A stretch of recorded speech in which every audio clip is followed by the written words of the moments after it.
Canada sees us start the back end of the season before we return to Europe and then across to Asia and South America. Trois-Rivières is situated midway between Montreal and Quebec, and although a small town, it has a big passion for motorsport. Here's a look at the Canada track presented by Ion cameras. Away from the start, it's a 400-metre blast down to a 90-degree right-hander at the end of the straight. It's an open corner though, very wide. Not so for the hairpin into the dirt section around the Joker lap. Another couple of jumps see us into another narrow section, a right-hander, and back onto that long straight. This is the longest straight we have all year, and the top speed will be over 200 kilometers per hour. And in this section of the track, you have to be really, really smooth. So thanks to the width of the track right here, cars will be side by side down this straight. And down at the end, before the hairpin right, you run out of space and time really quickly. Here's the surface split. The yellow section is dirt and the grey is tar. Now we are in Canada, and a fantastic place. And behind that wall, it's a long straight, 450 meters. We'll achieve over 200 kilometers, long right-hander, 3 corners, and we will have come into a big jump onto gravel. Here we have the joker lap, here we have the normal lap, and it's gravel. And as a rally driver, we love it.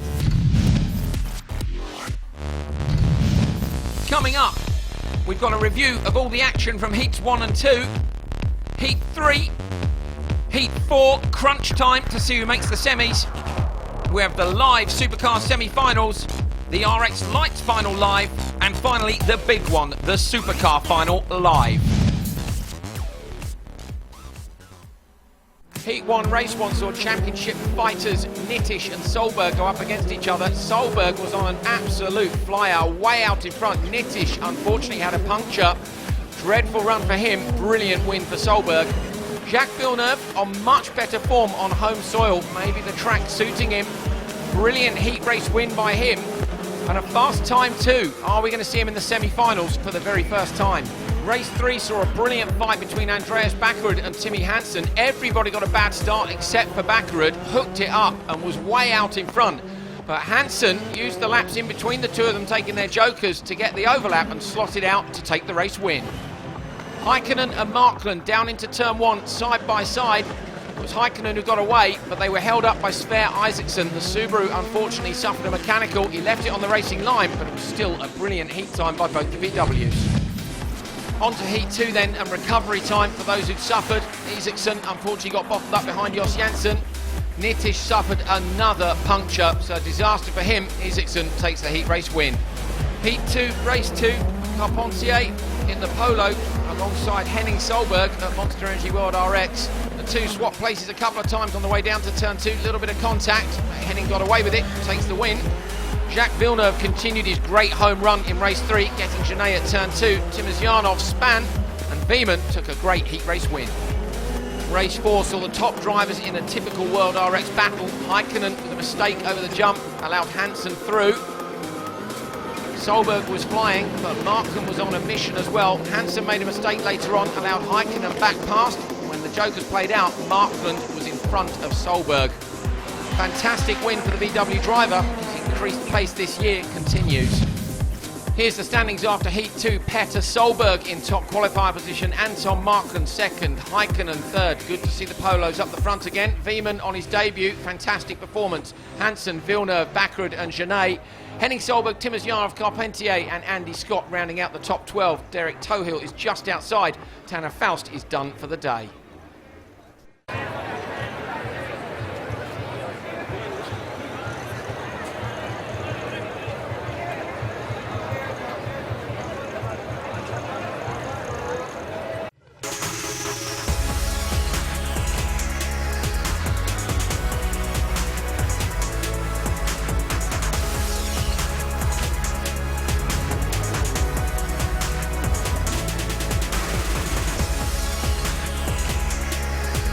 Jacques Villeneuve made his FIA World Rallycross debut this season, driving for the Albertech team.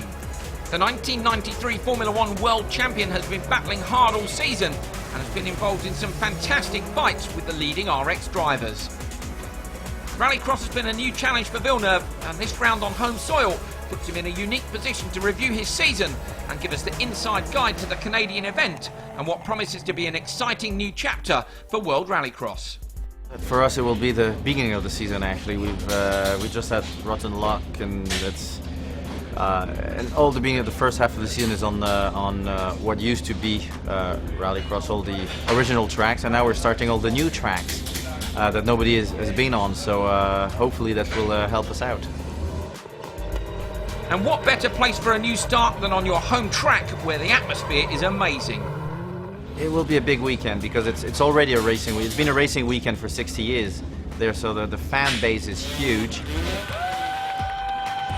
We're bringing Rallycross to race fans that don't really necessarily know about Rallycross, and that's what's needed to bring Rallycross to the next level. It's a party weekend. We're downtown. It's not the biggest town in Quebec, but the people are fun. There's a lot of restaurants, so the streets are packed with enclosed and people walking through the streets. So that makes it fun. It makes it more like a festival. It may be a festival for the fans, but for the Canadian superstar Villeneuve, it's a lot of hard work in a short space of time. It's going to be a packed weekend, and we have to practice, make some seat fits. All that. The whole week is jammed with media work as well. So I know going there, so I rest a lot before getting there because I know that it's just hectic. There's no time to actually enjoy the social aspect of it too much until the Sunday night when the whole weekend is over.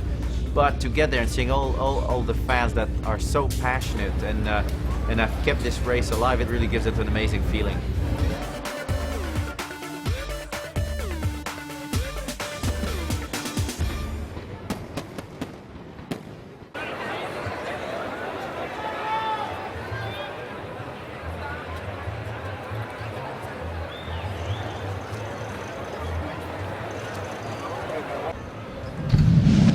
Time for Heat 3 then, race 1, Timo Timozianov, Jos Janssen and Reinis Nitish.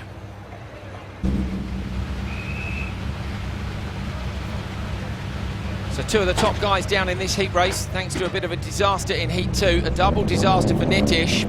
Monster Energy girls are walking off the grid.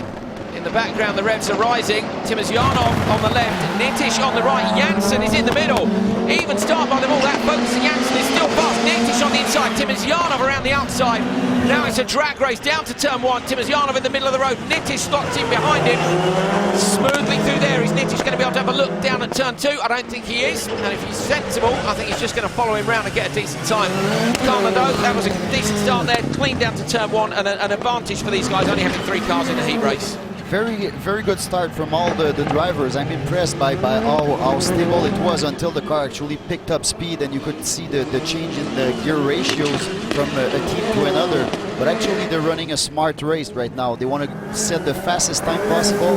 We get 2 drivers who struggle. The poor Nitish, 2 flat tires in 2 heat. Like the poor guy, it doesn't make sense. No, it's no luck, is it? No luck at all. Timozianov, of course, had that spun, and it was strange. It looked like he hooked a wheel up in a rut.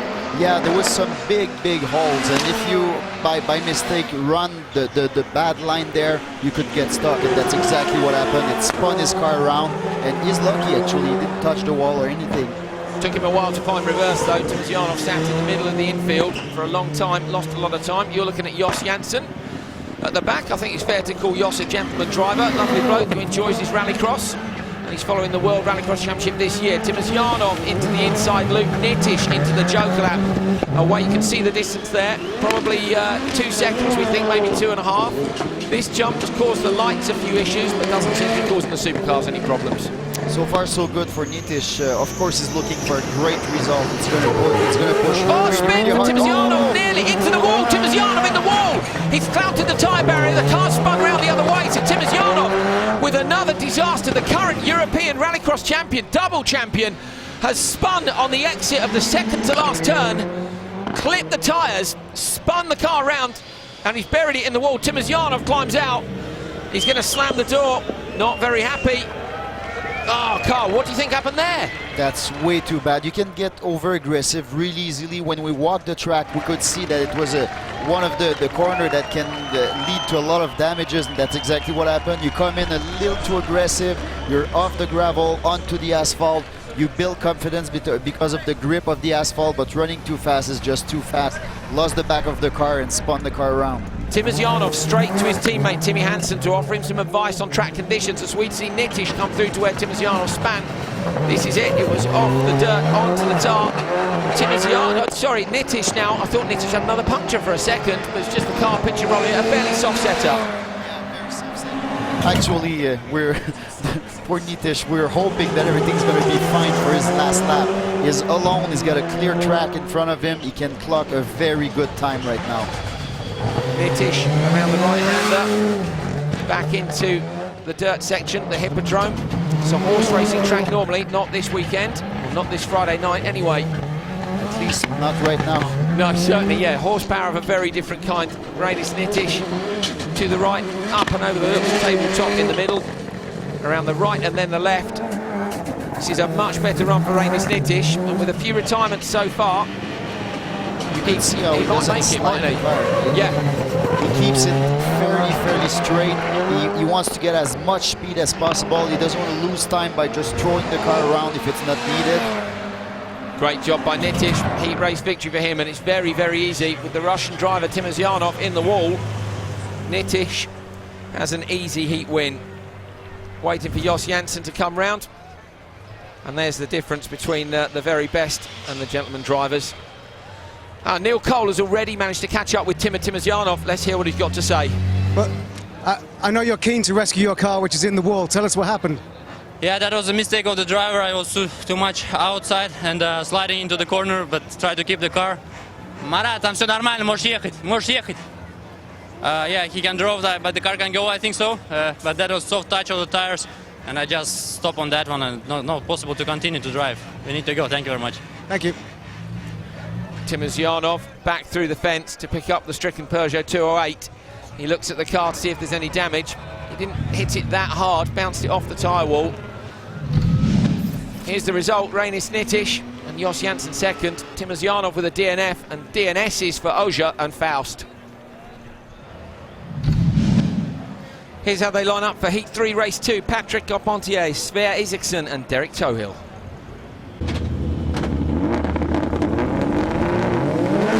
Revs are up. Asu gets away quickest. It's an even start across, but Isaksson like a rocket from the centre of the grid. Carpentier got left behind there. Derek Tohill up the inside of him. Oh, now out-dragged down the straight, so great job from Carpentier. Who's going to be brave on the brakes? Isaksson leading. Strange line from Isaksson there, he went very defensive. Yeah, very defensive while Carpentier was fighting. Carpentier knows the track, he raced here, he won here, so basically you could see him under braking corner one, he's extremely strong. So Carpentier goes straight for the Joker lap then, Isaksson on the inside and Tohill. So Tohill now ahead. Interesting strategy from Carpentier to go right away for the Joker while he was still pretty close. And he needs to hope that he's not held up by Tohill. You know, Tohill's done some mixed results this year for Derek. There have been times when he's been absolutely rapid, and other times where he just can't quite find the pace. But Isaksson in the Subaru, everyone keen to see how he gets on. Very good and aggressive driver. But I'm 3 times European champion. You know, Timosyanov's won the last 2 years. The 3 prior to that were Isaksson. He's been competing in the States with Subaru. Great to see Subaru here as well. Oh yeah, brand new car, different car. Right? It's fun to see a little mix. We got a fantastic mix of manufacturers. Very lucky with the World Rallycross Championship. Our first event, of course, outside Europe for FIA Rallycross. You can see Tohill trying to push hard to try to get to Isaksson, but so far he's way too fast. Carpentier is going to be held up right now. There's that hairpin that's cutting up just a little in the middle, the loose dirt. The tabletop that was lowered slightly yesterday. They're really kicking up the dirt up into the intercoolers. Nobody seems to be suffering from it too badly so far. Tohill exiting the trotting track. Look at the visibility behind as well with the dust in the air. Saw in Finland earlier this year the mud when the visibility was awful, but here it's just dust. Tohill was a little loose coming out of the corner. You could see he kind of lost the back and scrubbed some time. Carpentier is gonna capitulate on that and try to be closer. Isaksson and Tohill still to Joker. You can see from the graphic at the top of your screen, if it's orange, they've still got the Joker lap to do. It's only Carpentier who has so far. We'd really like to see both the Canadian driver and the Subaru making through. Tohill into the Joker, bit fast from Derek Tohill in the Joker there, runs wide. Isaacson as well, and he comes out in front of Carpentier, and the crowd, you can hear them in the background. Straight, anything Canadian is good. Actually, anything Carpentier, like he's the crowd favorite here in Trois-Rivières since years and years and years. Great driver, great human being. So he's got a lap to go. Tell us about his style. Do you think he'll go for it or not? I mean, you know, he knows he's got to get a good time, don't forget. Will he be switched on to rallycross mode and think I need the time, or is he going to have a dive? He's a very, very fast and intelligent driver. I don't think he's going to go for a dive bomb and destroy cars, but if there's an opportunity, he's going to dive and he's going to take it. But it's a clean driver, so he's not going to scrub bodywork just for fun. Isaacson, he's really faster. Another strange line from Isaacson in turn one. I can't quite understand what he's doing, whether he's going extra defensive, but Carpentier's all over the back of him, down towards the hairpin. Takes a wide line. He's going to hope to get on the gas earlier through the ruts. Not sure there's anywhere now he can really get it done, although we have seen a few people struggle with the little tabletop. That defensive line actually hurts both drivers because their time is going to be bad. So it's a very bad strategy. Just the two right-handers to go then. The Subaru leading the VW Polo. 4 Markman Polos here this weekend. Unfortunately, Tanner Faust has already retired. Down towards the line though. Isaacson takes the win. Carpentier in second. Derek Tohill is going to cross the line in third. So good job there. Nice to see a decent result for the Subaru. Isaacson with the win. Carpentier is second. Derek Tohill third. There's where they slot into the heat. So Nitish remains at the top, but those three guys quicker than the heat before them. Some DNFs and DNSs in there as well. 2 full heat races to come though. 5 cars in each. I think we can expect to see those times tumble. Here's a look at the replays. Average start for Carpentier, but at least he's really good under braking corner 1, so he could make up some ground. Decided to joker early, so Svensson was alone in the front, driving a very good race till Carpentier finally caught up to him. He had a lot more speed at the end, but too little too late. Here's how they line up for Heat 3, Race 3. Jacques Villeneuve, Davy Genet, Timmy Hansen, Andreas Bakkerud and Andy Scott. So these guys nearly ready to go. I'm delighted to be joined in the booth by Tanner Faust. Unfortunately, he's not quite so delighted. Tanner, not a great morning for you. No, it's been tricky. We've gone through all our drive shafts, so I'm here with you, Andrew. Fantastic. Well, good to have you along, and we'll enjoy Tanner's thoughts on the track here in Canada. First FIA event outside of Europe, of course. Tanner's done some in Europe as well, so he'll be able to compare. So the 2 Albertech cars then been dropped back. Great start by Hansen and Bakkerud as well. So it's a drag race now between Bakkerud, Hansen and Genet. Hansen up the inside, and Genet's going to try and capitalise on that as well. Very tight between them. Bakkerud pushing almost into the back of him. Didn't see which of the 2 Albertech cars it was that was so sideways, but Hansen managed to lead. We think it was Andy Scott that was super sideways in the background. Great start there, Tanner. Yeah, now Hansen, for such a young guy, has a huge amount of road racing experience, so you expect him on the tarmac to be really quick, especially good under braking. Now you get into Genet's forte, which is on the gravel, and this is where we see him start to gain in it. So Hansen then, not a sideways specialist, said he was going to try and go a little bit more sideways. A circuit like this, Tanner, you've been out there and driven it. It's crucial, isn't it, to be able to move the car around like Petter does, like you do. It is, you know, there's potholes and you see the car suffering and you see bodywork working off, but you have to learn in your first lap out there where the potholes can help you, because you can actually rim shot off the wheel and gain a little bit of grip there. So hook it up and fire it through the corner. Absolutely. Likewise, you saw Timosyanov earlier hooked it up too much and managed to spin the car around, so tricky conditions out there. It really is, and it does pull drive shafts out also. It does indeed, doesn't it? 4 in total, in fact, I think. So Timmy Hansen then leading this one. You can see at the top of your screen, Villeneuve has already taken his joker lap. Flames from the back of Genet, the Monster Energy World RX team. Down towards the hairpin, and Genet's going to go to the joker. He is, and this is going to be a trick here because he may get stuck in some dust unexpectedly. Yes, I think he does. Genet alongside in the background, couldn't quite see whether there was contact between. I think there was contact between. That's Villeneuve, I think, and Genet. It might be Andy Scott. Very hard to tell the 2 cars apart. Oh, Bakkerud's all over the back of Hansen. This is where Timosyanov threw it in the wall just a few moments ago. Hansen holds on. Lovely job there, lining the car up for the exit, Tanner. True, but Bakkerud is just looking dialed. Oh, that's Villeneuve. Villeneuve stopped. Villeneuve has stopped at home. Where is he? I think he's in the infield. He is. He's just after the joker lap in the infield. We can see him from our rooftop commentary position. Back to the front.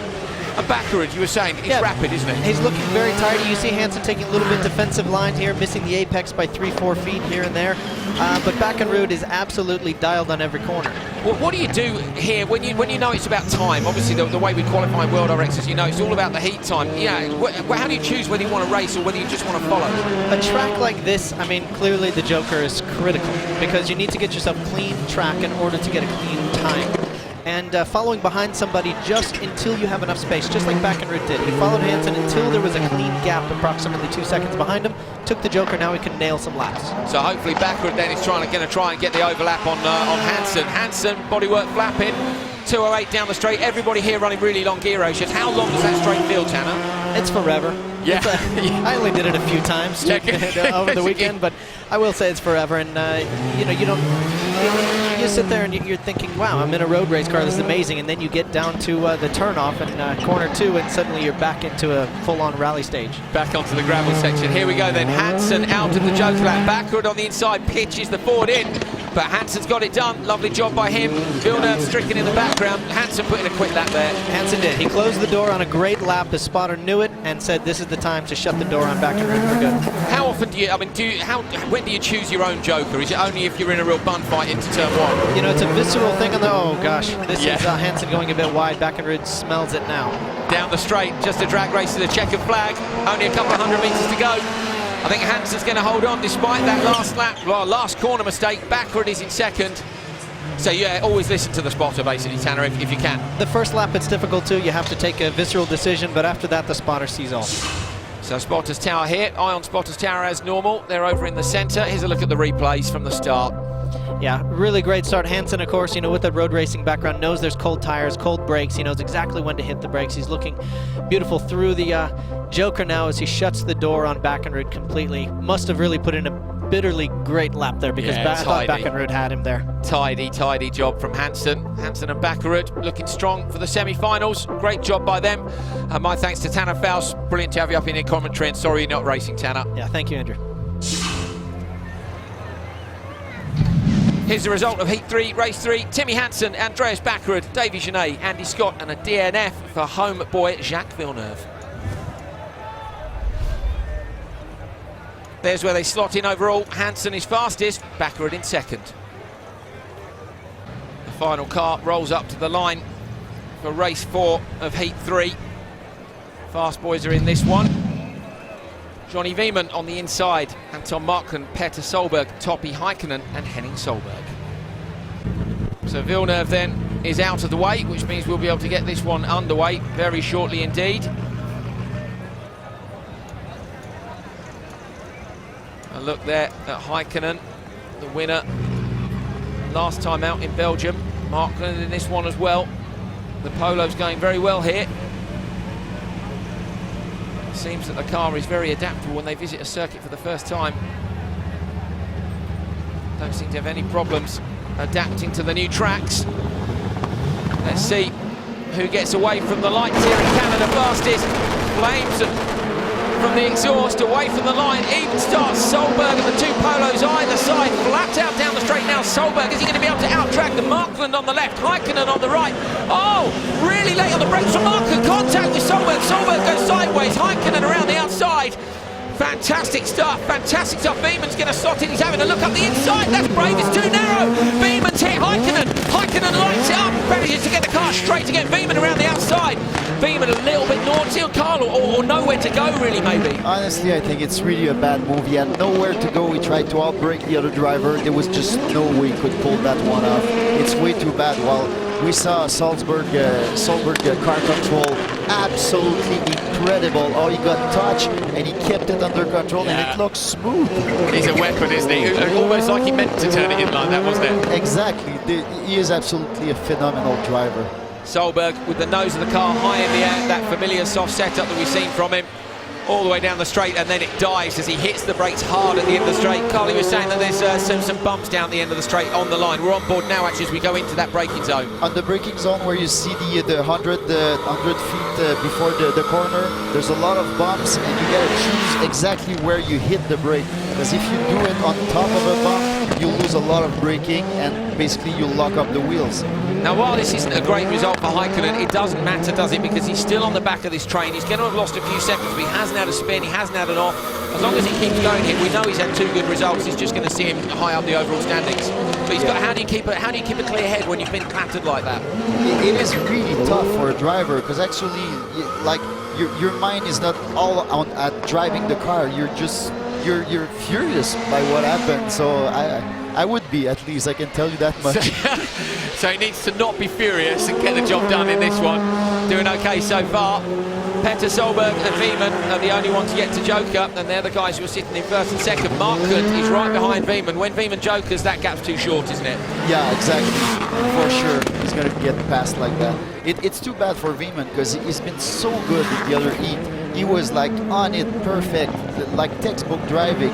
So I mean, kind of, we said he's kind of naughty, kind of maybe had nowhere to go. I wonder if he clipped the tyre barrier on the inside, but for him too, he's made a mistake, hasn't he? And that also unsettles you.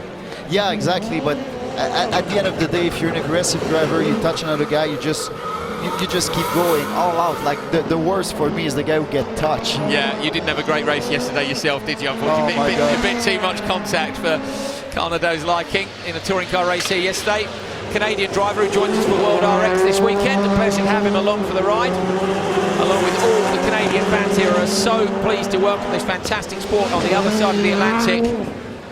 Wieman moving the car around. Häkkinen's door was hanging open a second ago. There's Häkkinen. Lovely job. Good job, almost closed the door on the wall. So Solberg around the joke. That Wieman goes in too. Markant is going to come out, I think, in front of Wieman. Solberg comes out in the lead. Markant sorts out in second. Wieman, and then we've got Häkkinen having had that contact earlier on. Solberg has a clear track, perfect race. Nobody can challenge him. He doesn't have to run a protected line or anything. He's just going for it and clocking the times. Good job then by Petter Solberg. Henning Solberg in for Monster Energy World RX, of course, this weekend instead of Liam Doran. Over the line, Solberg takes the win. Petter Solberg, because they're both in this one. Wieman comes across, Markant across the line in second. Wieman, Häkkinen and Henning. Look at Petter playing to the crowd. He knows he just clocked a phenomenal time. Look at it, it's 3:37.215. He's got the fastest time by a good second. Great spot there by Carnado, having a look at the timing screens on it. He spotted it. Here it is, Petter Solberg, Anton Markant, Wieman, Häkkinen and Henning Solberg in fifth. There's where they slot in. Solberg right to the top with Timmy Hansen and Baccarat in second, the third Nitish, Markant, all the usual suspects past Wieman and Isaacson. Thumbs up from Petter. Here's a look at the start. Very good start for everyone, but you could see the different gear ratio, and boom, here's the contact by Wieman. It's just way too bad. Both guys lost a lot of time, and it was unnecessary. There we are, so a little bit too enthusiastic on the way in, and Toppy would have got eye contact there with the man who was responsible for spinning round. No hand signals that we saw, but he won't be very happy. Maybe you're going to have a chat in the paddock. Over the line, Petter Solberg takes the checkered flag.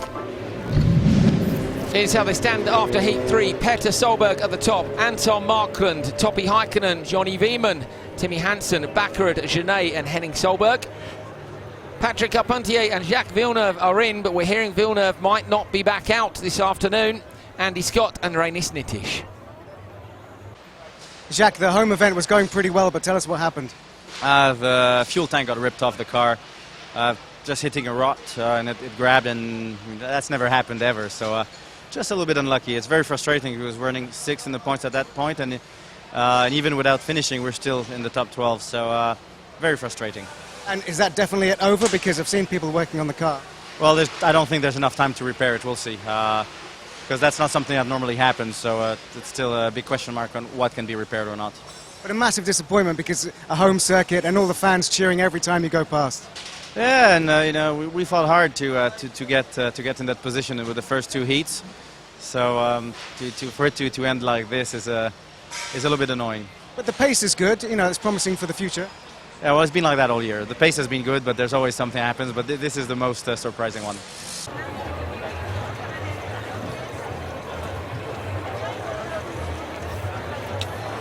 For the first time in the inaugural season of the FIA World Rallycross Championship, the teams have left Europe and travelled to a new continent. To do this, everything needed to run a team had to be packed up directly after the last round in Belgium, and ship the 3,334 nautical miles across the Atlantic. Today we are loading 14 containers for 8 of the permanent teams. So and Marklund is a bit of an exception with the quantity of cars. They ship 4 cars, where other 2 rider teams ship 2 cars. And of course we've got 2 single rider teams which both ship 1. And they arrive here at the warehouse and they report to me, and then they can offload their cars on the backside and roll them into the warehouse where the container is ready at the dock. Then we just make sure we're fast and secure, so it's being accepted by the shipping line, and also it will come out the same as it got in, which I think is very important for them. Yeah. It's not just a case of packing it all up in a big box. A temporary import and export license, a carnet, is needed, meaning everything down to the last bolt has to be logged, listed and counted. But we had 3 back-to-back races just before, so it was a hectic period for everyone. We are fighting for the World Championship, and I want to show everybody that I give 110%. Want to have everything perfect. See, we have all the details on each part, and we have also vacuum packed most of the most important parts. Since this was such a short time frame where we could ship, we just tried to limit as many risks as possible. And so yeah, from here trucking to Antwerp and then direct shipping to Montreal, which takes about 10 to 11 days. Could have been maybe taking less things with us, you know, for a one-day race. Yeah, they need to train a little bit more, I think. You know, they need some fitness. Yeah, well, Solberg has got the experience from his World Rally period, so that's what he had his own container, so he pretty much had a plan in his head, I guess. No problem. But my wife is working well, so you know I can relax and take coffee. You know, it's perfect. Petter may be the man with a plan, but every team has their own style. It's all different packaging. Everybody wants to, you know, do a little bit of their own with the car because they feel it's part of their family. Oh yes, it's quite exciting to handle such a project. You know, in your head it will all work, but you still have to make it work in the real world.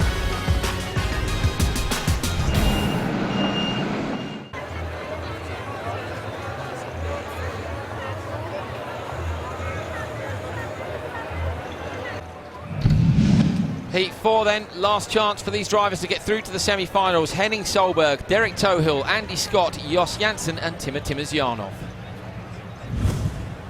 Well, we've lost 3 cars. So we've lost Auger, Faust and Jacques Villeneuve. Unfortunately, he's confirmed as not starting Heat 4. Apparently he's torn the fuel tank from the underside of the car, we think. Haven't had that confirmed just yet. Either way, these are the guys who remain to battle it out for those top 12 spots. Let's see who's going to make it. Even start all the way across. Oh, Timosjanov moves across on the X, and Andy Scott's got nowhere to go. Andy Scott with nowhere to go. Completely squeezed from both sides. The car seems to have stayed in one piece. Timosjanov has made it down to turn 1 in first place, but my goodness me, loads of contact on the way down to turn 1. Henning Solberg in behind him. What do you do there? What can you do, Carl? I just cannot believe that those drivers made it in one piece to corner 1. No. I am absolutely impressed. His car literally lift from the ground. Yeah, just contact from both sides. And you can't really lay the blame for that, I think, at anyone's door. And Andy Scott in 3rd place. Let's just hope the car's in one piece. Yeah, he's lucky. It's as bad as it gets. When there's 2 cars squeezing you, there's nowhere to go. You cannot turn the wheel because, of course, you're going to break the direction of the car. You're going to break the tie rod or something. So it's really bad. Timosjanov sweeping round onto the start-finish straight. The Russian driver with 2 spins this afternoon. One of them resulted in him sitting on the track for a little while. The other one, unfortunately, resulted in the 208 being parked in the barriers. So Timosjanov will be requiring a decent result here. Back corner of his bumper missing. Yeah, absolutely. He's going to finish strong. Like, he's going to push and push and push. But for sure, last thing he wants is spin a little time. Henning Solberg in the Monster Energy World RX team. This is the first time we've not seen him in the Saab, of course, which he's been in for most of the season. Very aggressive driver. It's the kind of guy you don't want to have behind you. Yeah, it is. It seems to run in the Solberg blood, doesn't it? So a different approach, I think, from Henning to Petter. Petter's definitely got a championship head on him, hasn't he? Yeah, very different kind of driving, actually. Solberg, it's flawless. It's absolutely beautiful, but he's extremely fast. But his brother is more let's try it. Like sideways, it's exciting to see. Like it's a driver you look at because you know something exciting is going to happen. I think Henning is closing down on Timmer here. I think Henning is closing the gap down on Timosyanov at the front. So Timosyanov with a proper racing line through turn one. Henning slightly tighter, but lining up a straight break to close the gap even more on the Russian. So does Timmer have a problem, or is Henning just on a mission here? Actually, I think it's a little bit of both, because Timosyanov was way too wide in corner one. He went in this dusty section, and basically by the time he made it, he lost a lot of ground. But Joker, I'm kind of surprised, but at the same time, he would have been held up. Yeah, he would. He's closed down that gap, hasn't he? He's caught and he's caught and he's caught, so straight to the Joker lap. Now, if he can continue to make that gap on Timosyanov, when Timosyanov jokers, Henning will be hoping to come out in front. From the dirt onto the tar, that's much narrower than it looks. It's literally 2.5, 3 cars wide through there, over the curbs. That's been the standard line all afternoon now, isn't it? Yeah, it's now the new line. Yeah. Timosyanov through turn one. Through the left hand and then through the right. Making the right-hand turn into the dirt arena. Jos Janssen there, having a little bit of a fight with Derek Tohill. Timosyanov is the only man not to have jokered, and that's really what we want to see, is Timosyanov and Henning Solberg. There they are. Timosyanov leading from Henning. I think Solberg is going to be close enough. It's going to be extremely tight. No, he's done the Joker already, so Timosyanov's done the Joker. So Henning, I think, must have made a mistake, because he was closing hard on Timosyanov. Either that or Timosyanov did a banzai lap, but either way, Timosyanov with a wonderful four-wheel drift up and over the curbs, down the straight, pulling on those extra long gears for Canada. Timosyanov takes the heat race victory. Henning Solberg goes through in second, and we wait to see who's going to come out of the last corner first. It's Andy Scott. Andy Scott down the straight in the sunshine in Canada. After all that contact, he's managed to get his car through. And it looks like one of the Albertech cars at least is going to be going through to the semi-finals. Here's a look at that start again. Look at the poor Andy Scott. He's really stuck between the guys. His car lifts the ground. He keeps it on 4 wheels, and he goes straight to corner one and ends up in 3rd place. Timosyanov was really quick, but Solberg behind him was aggressive and fast. I think something was definitely wrong with the Solberg car. On the last lap, he just dropped too much time, didn't he? And Timosyanov suddenly managed to gap him. Look at the difference when they went into the Joker. They were absolutely back-to-back. Here's the result then. Timosyanov from Henning Solberg, Andy Scott, Derek Tohill and Jos Janssen. Heat 4. Second heat race here. Of course, the first one missing thanks to those retirements. Johnny Veman, Topi Heikkinen, Sver Isaksson, Carpentier and Genet.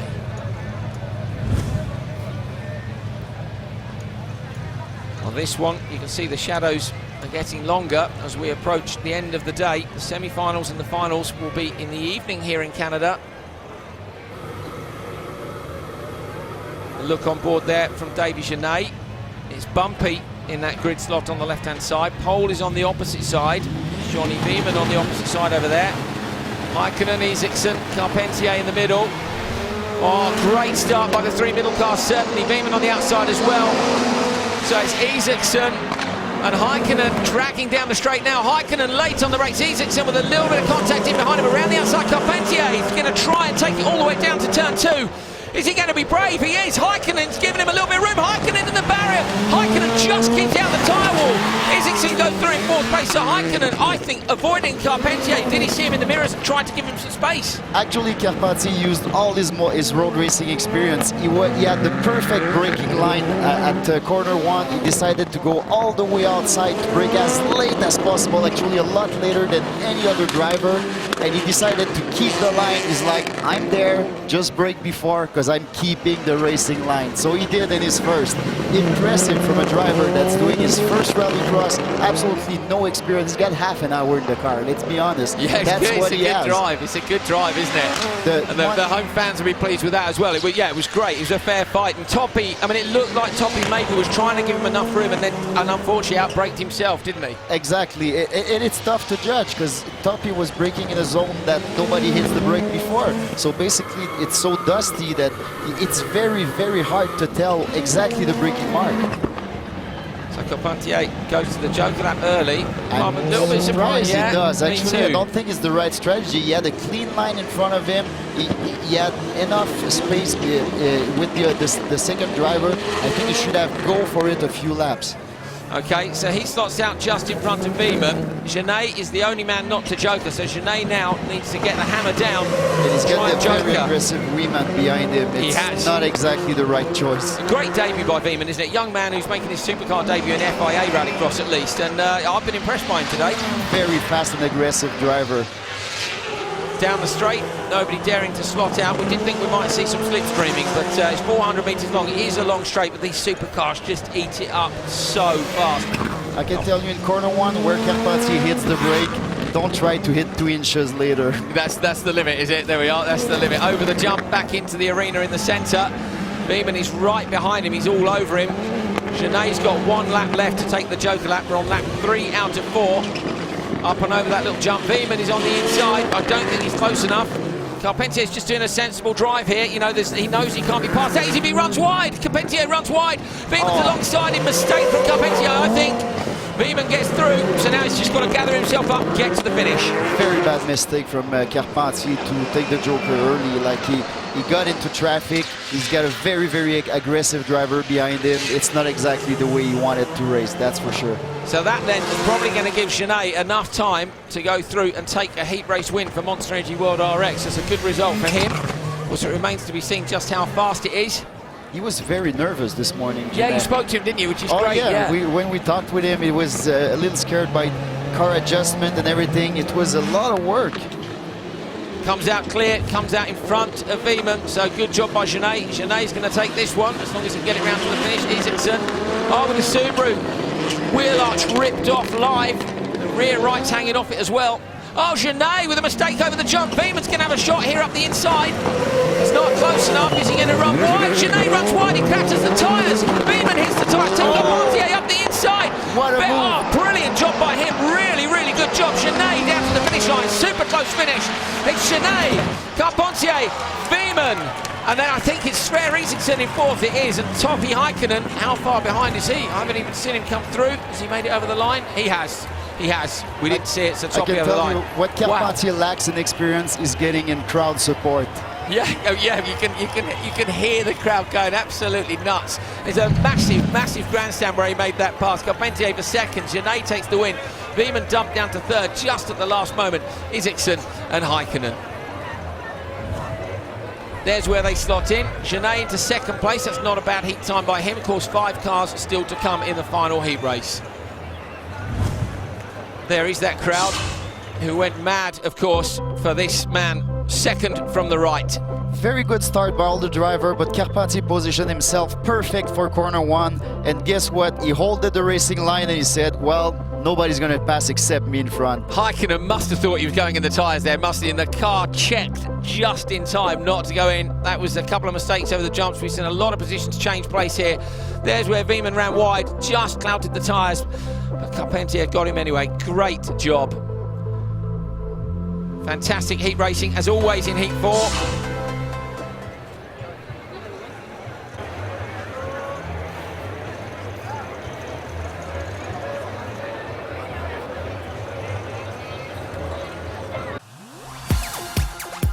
Wednesday night was party night in Trois-Rivières, with the World RX boys making the short trip from the circuit to the town centre to introduce themselves to the Canadian motor racing fans. What seemed like the whole town came out to welcome the World Rallycross Championship to its first ever non-European event.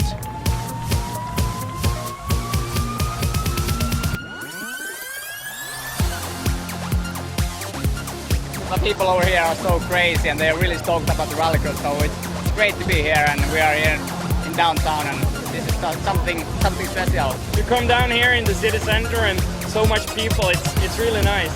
And I think even now we came to Canada and a lot of people know a lot of the sport already, and they say that they want it to grow even more and they are really interested in it, so I think it's great. I love being here downtown. There's so many people and they're all crazy. The race haven't even started and it's already amazing. Also joining in the fun was Drift Supercar, Vaughn Gittin Jr. ask for a better setting. Amazing motorsport fans, beautiful water, I mean, right here on the river, and just an amazing way to start out an epic weekend of motorsport. I was walking the track now, just before I went down here to the city center, and it's great, it's so fast, and I think it could be a lot of good racing and exciting into the second corner when we have full throttle on 5th gear and then the hard braking. The track is a little bit different, and it's good. We have like a different kind of tracks when we go to like some other places, so it's good for the people also. They see like different races, and for us it doesn't matter. We're driving everywhere.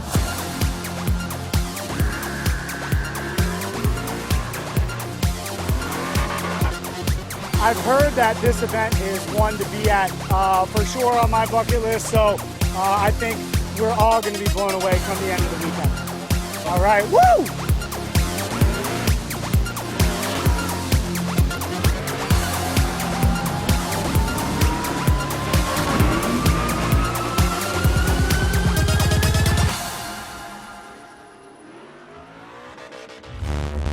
Coming up, we've got the conclusion to Heat 4. The live Supercar semi-finals, top 3 go through, the bottom 3 go out. We've got the RX Lights final for the Intercontinental RX Lights Cup, and finally the Supercar final for round 7 of the World Rallycross Championship.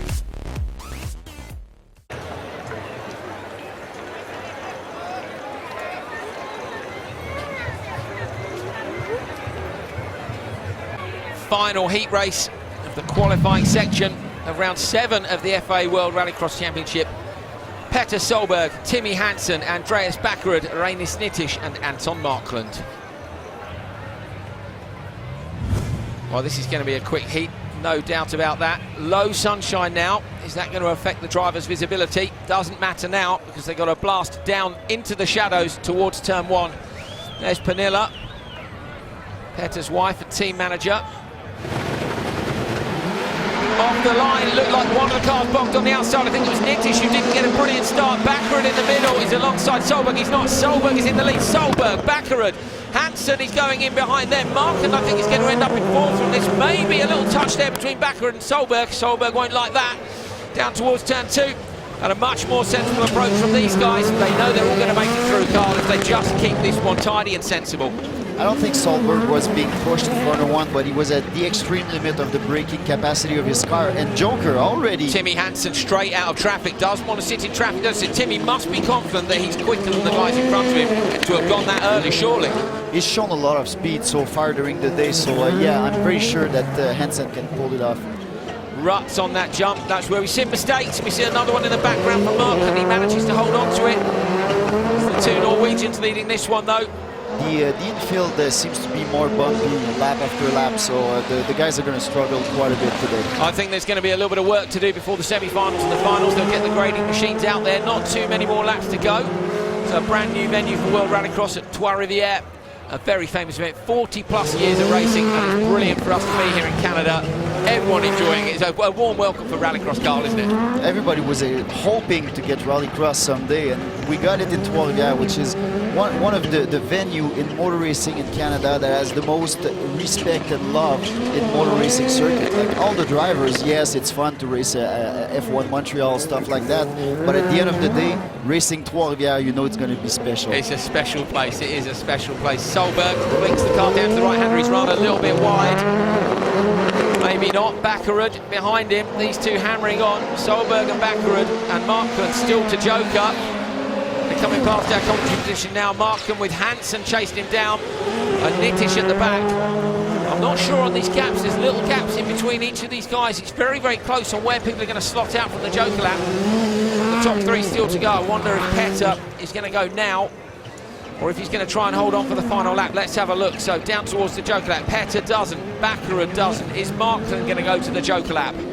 Petter Solberg was a little wide at the exit of that corner. Usually he's like spot on the race line every time, but he kind of slid a little more than he does. It must be hard to judge surely as well now with some of the holes and the ruts that are developing, just exactly how much grip there is. He's smart enough to adjust his line according to the track surface, that's for sure. He's got so much experience that if he sees a hole that might damage suspension, he's going to change his racing line. Solberg down the straight, Markland, Dick Joker.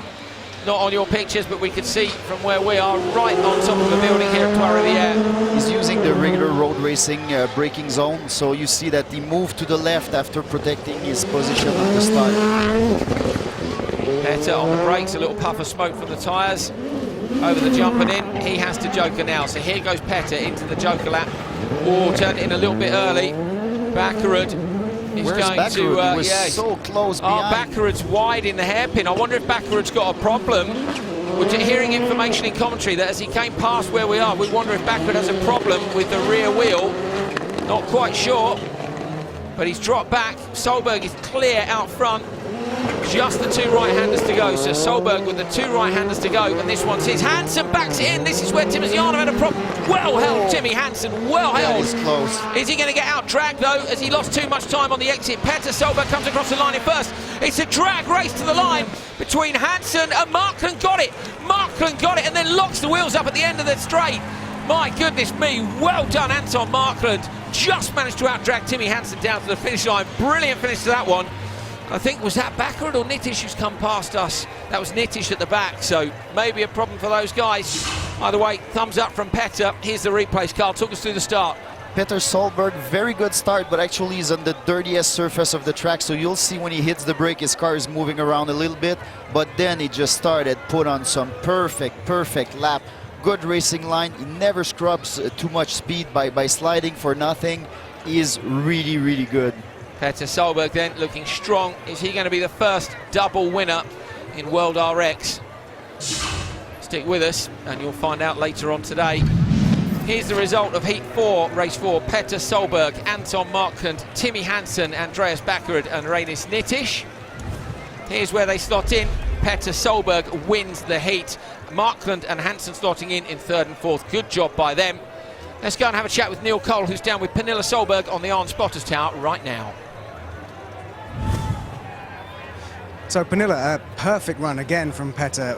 What's he have for breakfast today? He's amazing. It's been a hard day. The results have been fantastic, honestly, but it's been so tough on the mechanics. This event is so different from anything else we've seen before. We do everything in one day, and also between each heat we have just barely maybe 15 minutes to prepare the cars. So they have been flat out. Honestly, it's just been really hard, but the results so far have been great. Especially after the work they did after practice with the damper. Yeah, that was also a big problem for us, and a few other things have happened as well. And I think all teams are really having a hard time now trying to find enough spare parts for the cars, and most of all, having enough time to prepare the cars. That's been the hardest thing. Well, let's see where they are then after all the qualifying is said and done. Petter Solberg takes top points at the intermediate classification. Anton Markland, Timmy Hansen, Wiemann, Heikkinen, Backerud, Genet, Henning Solberg, Timo Timosjanov, Carpentier makes it. That's fantastic for the local fans. Andy Scott and Sverre Isaacson as well in the Subaru Impreza makes it through to the semis on their debut in World RX. There we go. In semi-final one, Petter Solberg, Timmy Hansen, Topi Heikkinen, Davy Genet, Timosjanov and Andy Scott. On the right-hand side, Anton Markland, Wiemann, Backerud, Henning Solberg, Carpentier and Isaacson in semi-final two. Reinis Nittish has not made the cut, and he, of course, is in the championship fight. It'd be great to see how these ones are going to play out.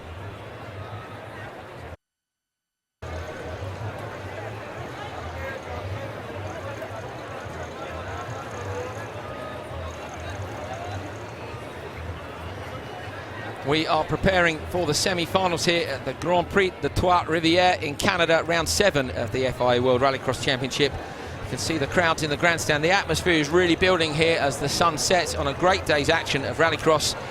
Neil Cole is down in the pits, and he's got a couple of the drivers who are about to go out and do battle for a slot in the final. So let's hear what they've got to say. We're getting ready at the pre-grid here. You're both in the semi-finals. Luckily, you don't have to race against each other. What is the secret to dialing in this circuit? I mean, it's all about pushing really hard on the tarmac, and I think that's where you have a lot of time to gain if you can make the tarmac right. It has been really tough conditions on the gravel. It has been really loose. It has been a lot of like rails that you have to follow, and even if you're pushing and you try to go your line, the track more or less forces you into some direction. So it has been really tough, but I mean, we have been very consistent, both of us, when we have had clean races, and that put us into the semifinals. You're in the second row for the first of the semi-finals. What's the secret to getting clean into that first corner? I don't know, I have to take a good direction, and of course it's a long straight, so there's a good chance to pass the other drivers, and I do my best, and let's see. What would it mean to you to get a win here this weekend? I mean, I have been fighting so long for a podium, and to get a win would be amazing. I mean, all the guys have been working so hard. Last weekend, Toppy had a great win with the Volkswagen, and I have been really fast this weekend, so I really hope that I can manage to go to the final spot and be on the top of the podium. Thanks very much, both. Thank you very much. Good to see the two VW guys are almost ready for action in the semis. Looking fairly relaxed. Just sitting there on the wall. It's been a beautiful day. We had a forecast that was thunderstorms possibly for 3 o'clock. We've managed to avoid that, which I think everybody's quite happy about, particularly me, stood on top of a building in a metal gazebo. Thunderstorms weren't the order of the day for commentary today, but we've got a wonderful view over what's turned out to be a cracking venue. Bright sunshine all day today. It rained all day yesterday, but of course no action. This unique one-day format has meant that everything has happened on Friday, and the best is yet to come. Semi-finals and the final are coming up. Of course, top 3 going through from each of the semis to battle it out for the win in round 7 of the FIA World Rallycross Championship.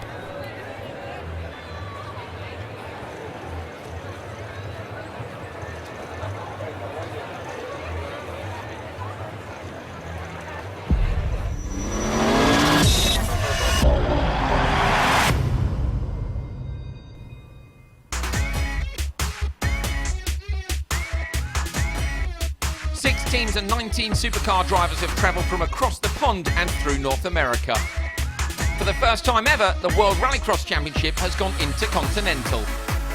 If you love racing, then the Grand Prix de Trois-Rivières in Canada is the place to be. It's a weekend of everything motorsport on the famous circuit, and the RX Elite are going to show the track guys that a little bit of dirt is a good thing. We're halfway through the season, and after 6 rounds, we have a staggering 6 different winners. The season kicked off in Portugal, and a new era for Rallycross was born. The first ever FIA World Rallycross Championship was up for grabs, and a host of teams, some with manufacturer support, had their eyes on the prize. F1 champion Jacques Villeneuve made his RX debut and got a nice hello, followed by a prompt goodbye on his first outing. Petter Solberg came out of the blocks fastest in the final. Solberg was within touching distance of a victory several times last year, only to falter, a mistake he wasn't going to let happen again. Lydden Hill in the UK hosted round 2 and welcomed back Tanner Faust as a wild card. But Faust couldn't make it 3 wins in 3 years after an incident with Solberg in the final. It was Andreas Bakker who had all the moves at the right times, giving him and the new Fordo MSE team their first victories in World RX, placing them both on top of the championship table. In just his 2nd season in Supercar, the young Norwegian has the credentials to be considered a title contender. Hell in Norway was an unusual venue for a block party, as round 3 welcomed the American showman Ken Block to RX. Liam Doran made a return to form after a disappointing start to the season, qualifying top after the heats, but he failed to progress to the final. In the final, Petter jokered on lap 1. Meanwhile, 18-year-old rookie Reinis Nitish was leading the race with Timosyanov in 2nd. The Russian, however, gambled wrongly on wet tyres and lost a lot of time, allowing Solberg and Block to undercut him as he jokered. Solberg had his eyes on the 2nd victory of the year, but the young Latvian Nitish was flying. When he eventually jokered, he came out just in front of Solberg to win his first supercar race and make it 3 winners in the first 3 rounds. Round 4 arrived with a new challenge, rain, and lots of it. Timmy Hansen was the first of the big victims in Heat 3.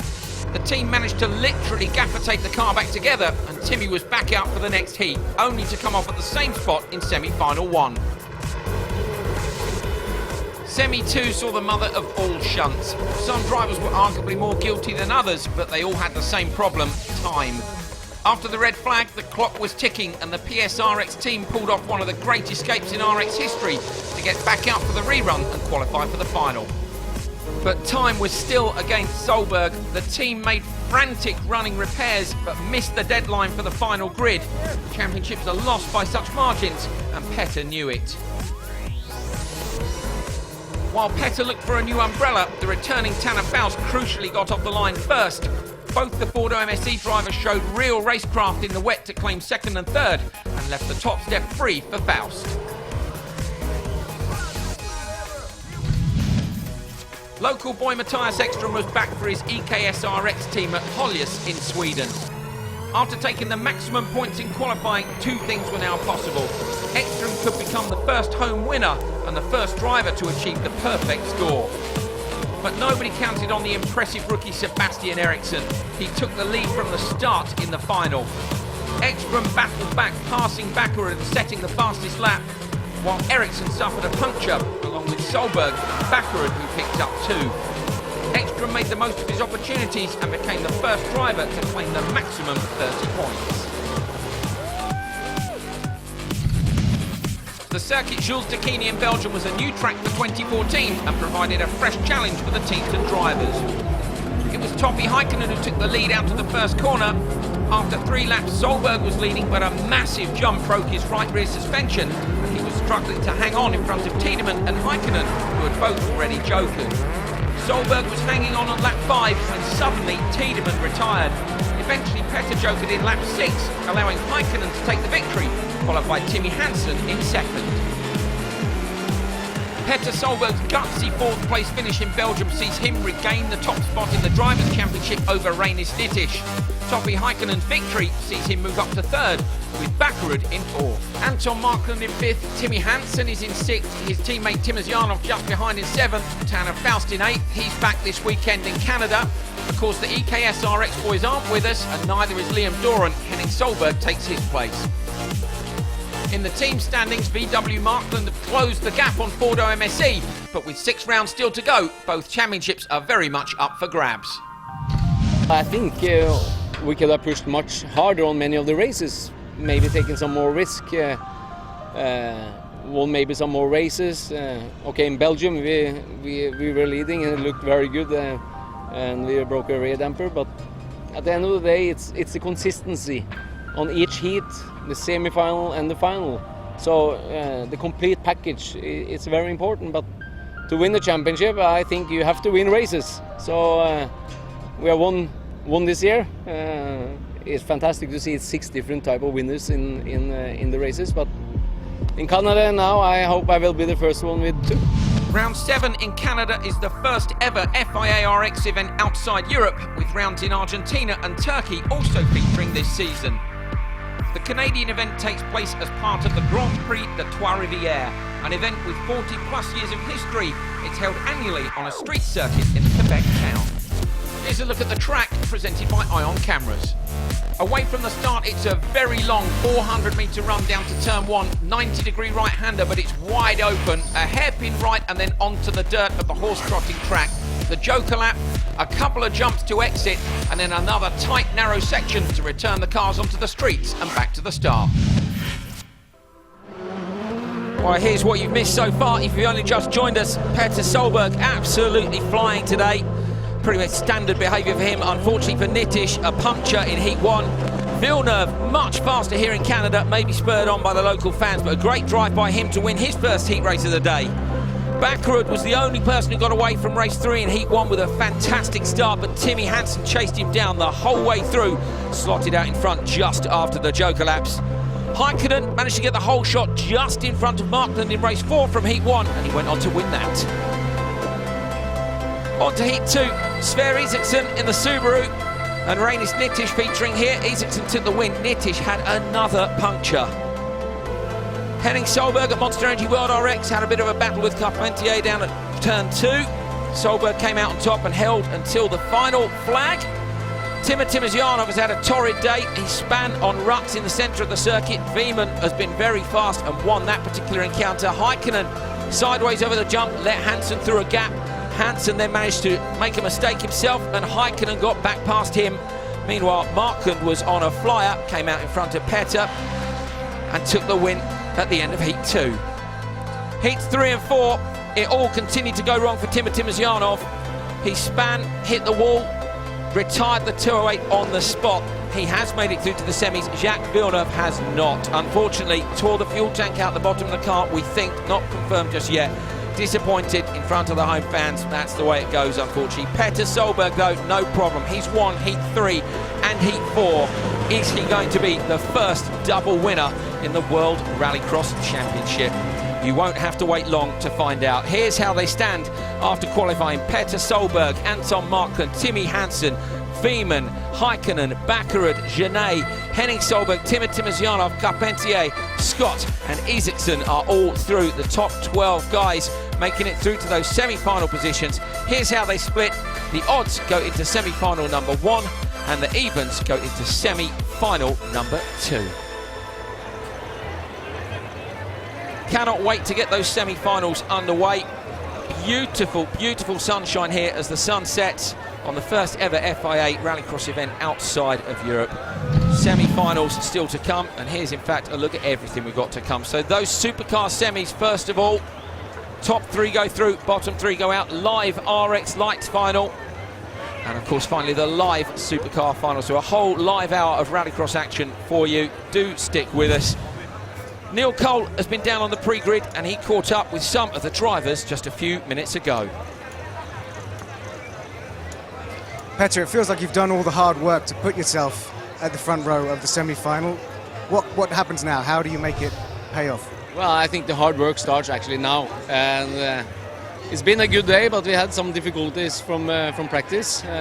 Seems like we have fixed that. So, but anyway, it's going to be a very tough semi-final, and just hope for a clean run and yeah, and do absolutely the best we can. You know, it's very important for the World Championship. So we'll see. Of course, it's important for the championship. It would be great to have another win here, but it's not an easy circuit. It's a tricky circuit, and the surface changes all the time. Yeah, it's very difficult on the gravel. It's really rough, and it's not easy for anybody. I think they prepared the track now a little bit for the semi, and it's quite a lot of people who wants to win. So, but I'm ready, you know. But it's fantastic to be here. You know, a lot of people and very good atmosphere. Thanks, Petter. Petter's on pole. Let's see if he can convert that into a place in the final. My name is Andrew Coley. It's my first time in Canada, but alongside me, it's Carl Nadeau. Carl Nadeau, of course, lives here, and he's raced and rallied just about everything. Ice racing, rally driving, drifting, touring car racing. This is his first time at Rallycross, though, and you're having a good day, aren't you? I'm having an exciting day. I'm ecstatic about the sport. It is incredible, the action we have here in Trois-Rivières. Looking forward to the semi-finals. Here's how they line up for semi-final number 1. Petter Solberg on pole with Timmy Hansen alongside him. Second row, Topi Heikkinen and Davy Genet. And in row 3, Timotymazyanov and Andy Scott. There's the Ion Spotters Tower. That's opposite us today. We normally commentate from it, of course, but over here we've got a few different structures built for this wonderful event. Sun is just about to drop down behind the grandstands, so the light has changed. It's very, very low as the drivers come off the Joker lap and turn right. The sun is going to be blasting right in their eyes, but luckily on the way down to turn 1 the sun's going to be behind them all the way. Can Hansen get the jump on Solberg? Thumbs up at the front of the grid. He runs back to row 2. On board there with Solberg. They're on the rev limiter. The back of the grid. Anti-lag fires up. Semi-final 1 is set to go. Oh, great start from row 2. Petter Solberg doesn't look to have the best of starts. And he does. Solberg around the outside. So Solberg out-tracks everyone down the outside. Genet locks his wheels on the way down into turn 2. Somehow holds on Heikkinen. He's there as well. It was Heikkinen had that great start from row 2. Oh, no, contact for Hansen. Hansen, contact with Genet, I think it was. Around the right-hander and heading into the dirt section. Carl, 6 cars away from a different grid, all action. Very good start. What's exciting about Trois-Rivières is the long straight. The braking zone is extremely important, and it's easy to lock up the wheels there. You can see how much the track's been watered. They've worked on the track, on the brake between Heat 4 and now, and it's wet down in certain places, but look at the confidence of Petter Solberg. Carl, you were saying this morning, you can't believe how confidently he transitions the car. This guy is absolutely impressive. Oh, Heikkinen, there's almost a spin, but Heikkinen clatters the wall on the inside. Sorry, Carl. I think he oh yeah, my God, he brushed the wall really hard. It's front wheel. The front wheel is moving around like mad on Heikkinen car. This is a very, very fast section of the track. Heikkinen, is he going to shed suspension or wheel at the front end? Definitely everything is out of alignment, so Heikkinen pitched it in wrong. Hansen can see the smoke, he knows Heikkinen's struggling, but is there anywhere that he can get through? Again, close to the wall. Hansen's all over the back of him, flames from the back of his car. You can see those fantastically well in these dark conditions. He's having a look up the inside, can't get it done. Janae sensibly goes to the Joker lap. Makes sense. Last thing you want at the speed those guys are going is to have bodywork parts under your wheels when you go that fast at the end of the straight, so it can be really scary under braking. 400 metres the straight here, way longer than what we've had in Rallycross, certainly in the last couple of seasons. Montalegre, we think the longest straight Portugal so far, around 280. On board now with Heikkinen, who is surely going to struggle to drag this one through, but if he can make it, if he can make it through to the top three, gets that slot on the grid. Look at the smoke pouring off it. Behind him still Timmy Hansen. I think Hansen has to Joker this time. If Heikkinen doesn't, he'll have to Joker, surely. Heikkinen commitment impresses me right now, because he's still going, same speed, same aggressivity. We all know that his car doesn't perform the way it should be, and he's still hanging on in second place. He's impressive. Timmy Hansen into the Joker lap. He's going to be passed by his teammate Timozyanov. So the Russian driver who span at that very point on the track earlier on today and then span later on. Lucky maybe to make it through to the semis, but at the minute he's ahead of Hansen. And we're just waiting to see what happens with Toppy when he jokers, where he comes back out. Look how low the sun is, Carl. Is that hard to see? It is very, very hard for drivers. We've raced in touring car in those kind of conditions, and sometimes the sun really gets in your way. It's not exactly easy. Look how much Heikkinen's car's moving around the brake. Great car control. I'm impressed by Heikkinen, the capacity of driving the car in those conditions, and that allows Solberg to smooth sail all the way along. Yeah, Solberg absolutely miles out in front. Heikkinen is fighting this car on the brakes, particularly at the end of the straight. Solberg in the middle of the track. There goes Heikkinen into the Joker lap. So Hansen, Heikkinen's hard on the gas. He wants to get out in front of Hansen. Hansen tries to shut the door. Oh, great job by Heikkinen. Hansen there very much knew that Heikkinen was coming out of the Joker lap. He tried to shut the door, but Heikkinen was through. This is some tight racing, just the way we love Rallycross. So who's going to get that final position in the final? Petter Solberg still to Joker. He's so far out in front we haven't seen him. Timmy Hansen knows he has to physically pass Toppy Heikkinen on this lap. No jokers. He's got to use all his talent and all his car control. End of the straight. Got to have a look, Timmy. Heikkinen, the car moves around again. How's he held on for so long? The car control of Heikkinen is absolutely impressive, and Hansen knows that he's got a broken car, so he's going to push and give everything he can to pass. Solberg around the Joker lap, that's done for him. Look at the gap behind him. You'd have to have your money on Solberg for this one. He's up for that double win. Of course, 6 different winners in 6 events so far this year with World Rallycross. Fires the dirt up in the background. Look at that aggressive steering move. This is the fight you want to see, though. Heikkinen with Hansen right behind him. The flapping bodywork parts touches the wall when he's clipping the apex on the right side.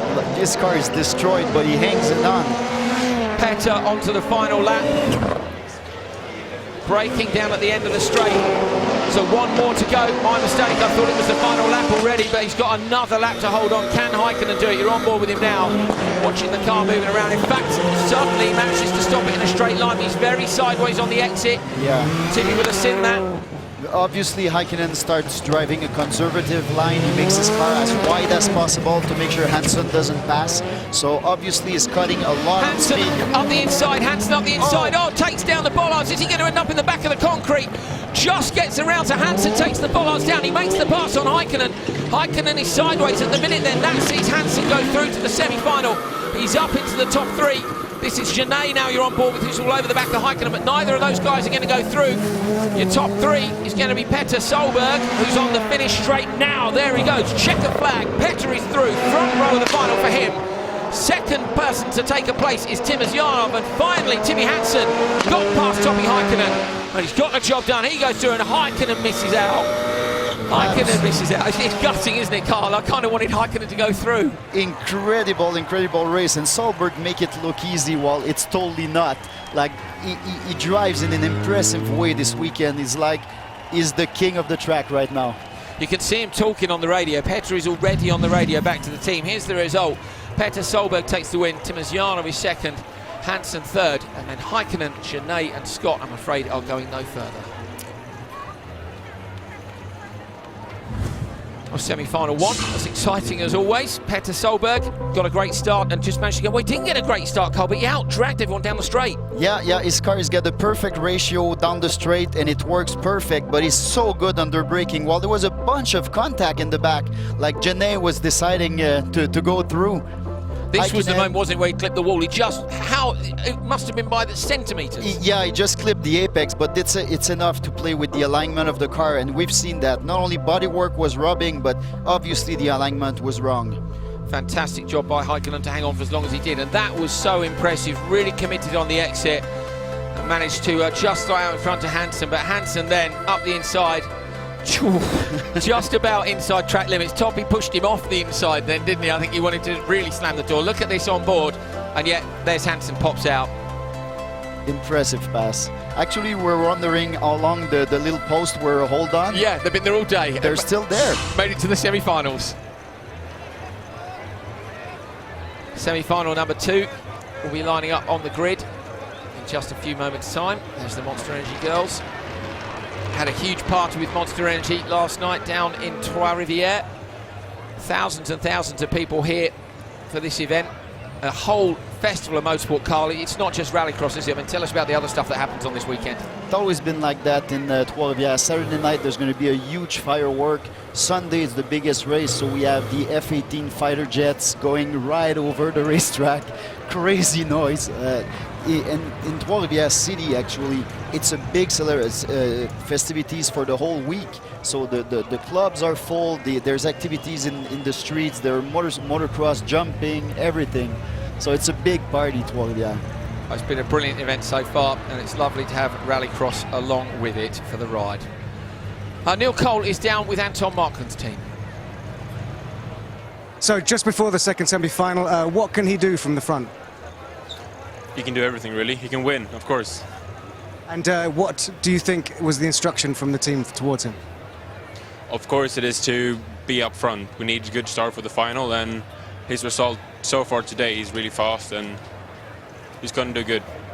Thank you very much. Well, news just in. Timmy Hansen has been excluded from semi-final number 1. Timmy Hansen has been excluded from semi-final number 1. We'll bring you more when we know it. Here's the grid for semi-final number 2. Anton Markland and Andreas Bakkerud on row 1. Row 2 is Henning Solberg and Patrick Carpentier. And on row 3, Sverre Isaksson and Reinis Nittisch. Well, it looks then, as we say, like Hansen has been excluded from semi-1, and I think that can only be for track limits, going right off the inside of the track. I'm not sure really what I think about that, but, you know, it's not our decision to make. Fair enough, Carl. Someone had to make that call, and I suppose he was inside the bollards. Yeah, basically, even if the other driver, Heikkinen, would have opened the door, there was still not enough space there. So he really went for the dive bomb. He made it fairly clean, actually, but it was off limits, so what are you going to do? Well, maybe Heikkinen pushed him off limits. We'll have to have a look at the replays later on, won't we? A bit of tactics going on there. But so Timmy isn't going to go through, and that's going to mean then I think that Toppy is going to make it. So that team is going to have a huge amount of work to do to get that car straight. And let's see as well whether or not his teammate Anton Markland, who you can see sitting there on the grid right now, can make it 2 of their cars. Remember, Toppy won last time out in Belgium, and Markland surely can't be far off a win. Huge improvements from the driver this year, and a better car. It's a better car this season too. Andreas Bakkerud had a dreadful event in Belgium. He would love to be back on the podium. The marshal runs through, thumbs up. Here we go. Oh, was that a jump start? Was that a jump start? Andreas Bakkerud got away from the line. 3 cars have gone. Bakkerud's got red flag, red flag, red flag. So Bakkerud, we think it's Bakkerud. We're not sure, and then you can see they're not sure. Anton Markland accelerates up the inside. He's suddenly on the brakes.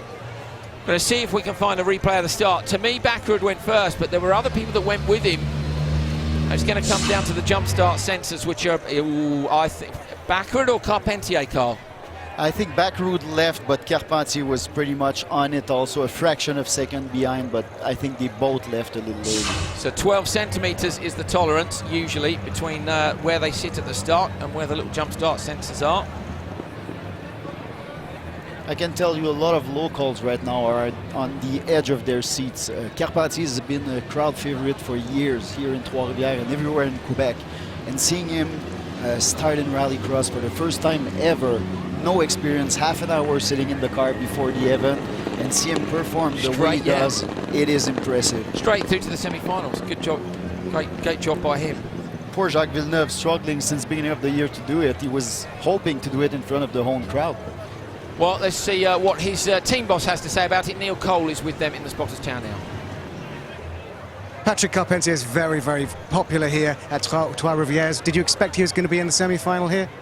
No, our goal at the beginning was to be in the semi-final, and everything after is a bonus for us. But of course, you know, we need more. So he's really happy to be there, and we could just expect better. Yep. It looked like a very nervy start. Do you think that was a jump start from Patrick or a few drivers? No, from somebody else. I don't know who, but it's not from Patrick. So at least that give us another chance too. Good luck. Thank you. Thank you very much. Well, he's very sure that it wasn't Carpentier. So we're waiting to try and find out who it was. The three cars, of course, have got to complete a whole lap to get back to the back of the grid. The sun has set behind the grandstand. There's still a little bit of sunlight out onto the circuit where the cars burst out the tarmac section onto the gravel.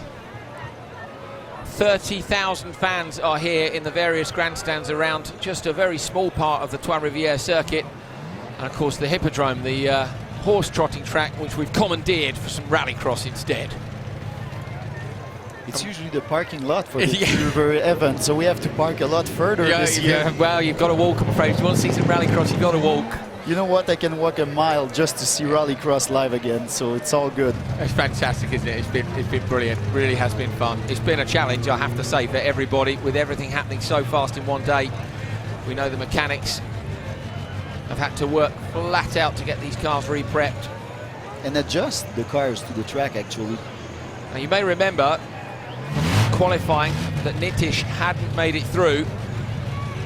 Weeman has disappeared from the grid, which means that Nitish gets bumped up. So whether Weeman had a problem or maybe it was a decision by Ford that they wanted to put Nitish in, but you know, Weeman, we have to assume, had a problem with the car.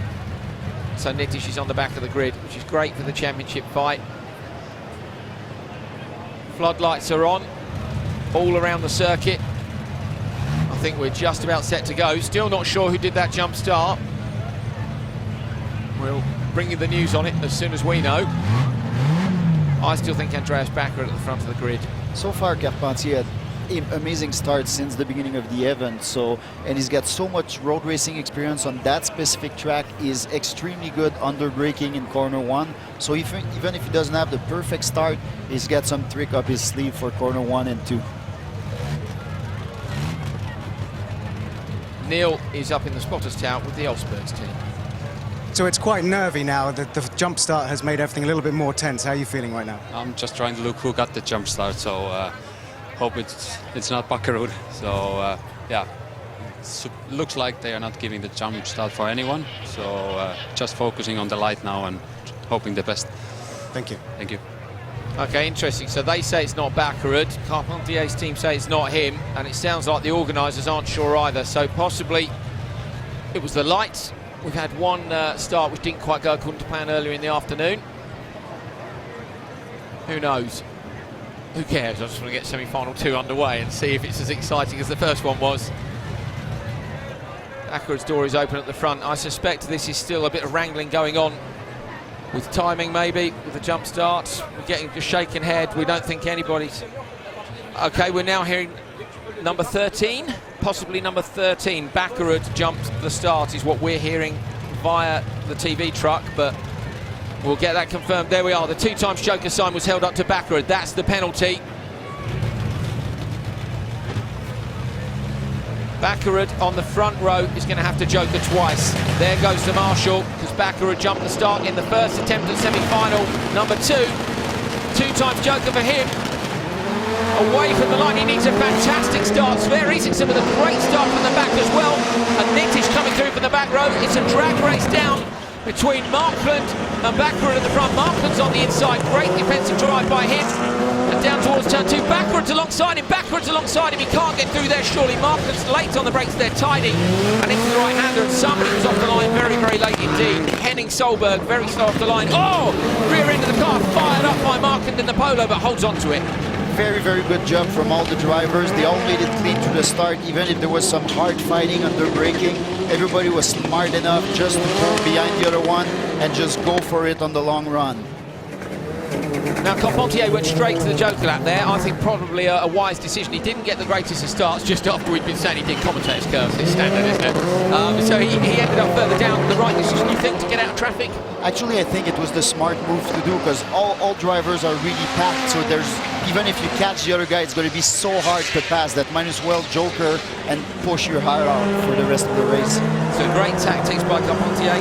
Rallycross debut, don't forget. So he's chosen possibly to take that Joker himself on the first lap. We talked to Tanner Faust earlier. Been with us for the whole 2 hours. You know we had Tanner up in commentary earlier on today, and he said on the first lap you have to make the call for yourself. Other than that, you listen to the spotters. Especially the poor back road to Joker twice, it's going to hurt him a lot. It is when it's this tight between them, isn't it? So it's Markand, Bakkerud, Nitish. Markand in the Polo, up and over that little crest. Even with all the work they did on the track, it's still pretty bumpy. You see the drivers are being shaken around quite a bit right now. Settings changes to the cars to account for that, do you think, or just go with what you know? The thing is that the track is pretty much alive. Like between every run it changes, so it's hard to just adjust, hoping that the track's going to be like that. So I guess most drivers, they really want to have a car that performs pretty good on the asphalt section, since you can gain so much time there on asphalt. It's really quick, that track. Fantastic onboard hits with, I think that is with Markand. We're on board with Markand there, and you can see just how much darker it's got. TV actually make it look a little bit lighter, I think, than it is. Round the right-hander, over the tabletop. Markand keeping it very, very tidy. All he's got to do is defend here, isn't it? And he's getting, oh, a bit of a sideways moment. Chucks it in, jumps back out of the Hippodrome again. Bakkerud behind him. Bakkerud hasn't jokered once yet. He's got 2 to do. Surely this is going to dump him right back. Nitish in third, hasn't jokered yet. Sverre Isaacson and Carpentier have. Henning Solberg is pretty much out of this one. Bakkerud with the wipers on, just to try and clear some of that dirt off the screen. This is a tough race, especially with the light right now. The sun gets in their eyes for part of the track. So especially if your windshield is a bit dirty, that can be extremely hard. Yeah, sun reflecting off the dust and everything. Very, very tough to see. Okay, Nitish slots out of that battle. Sensible move by him. Nitish slots out of the battle, takes his Joker lap. So that leaves Bakkerud in behind Markand. And Nitish comes out in front of Carpentier and Isaacson. So Nitish then almost guaranteed to go through unless he makes a mistake.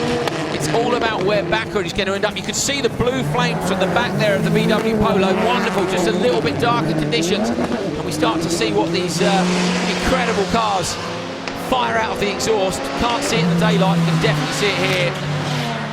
So much power in those little beasts. The crowd just loves it here in Trois-Rivières. For us, it's an eye-opening to see the Rallycross finally live here in Canada.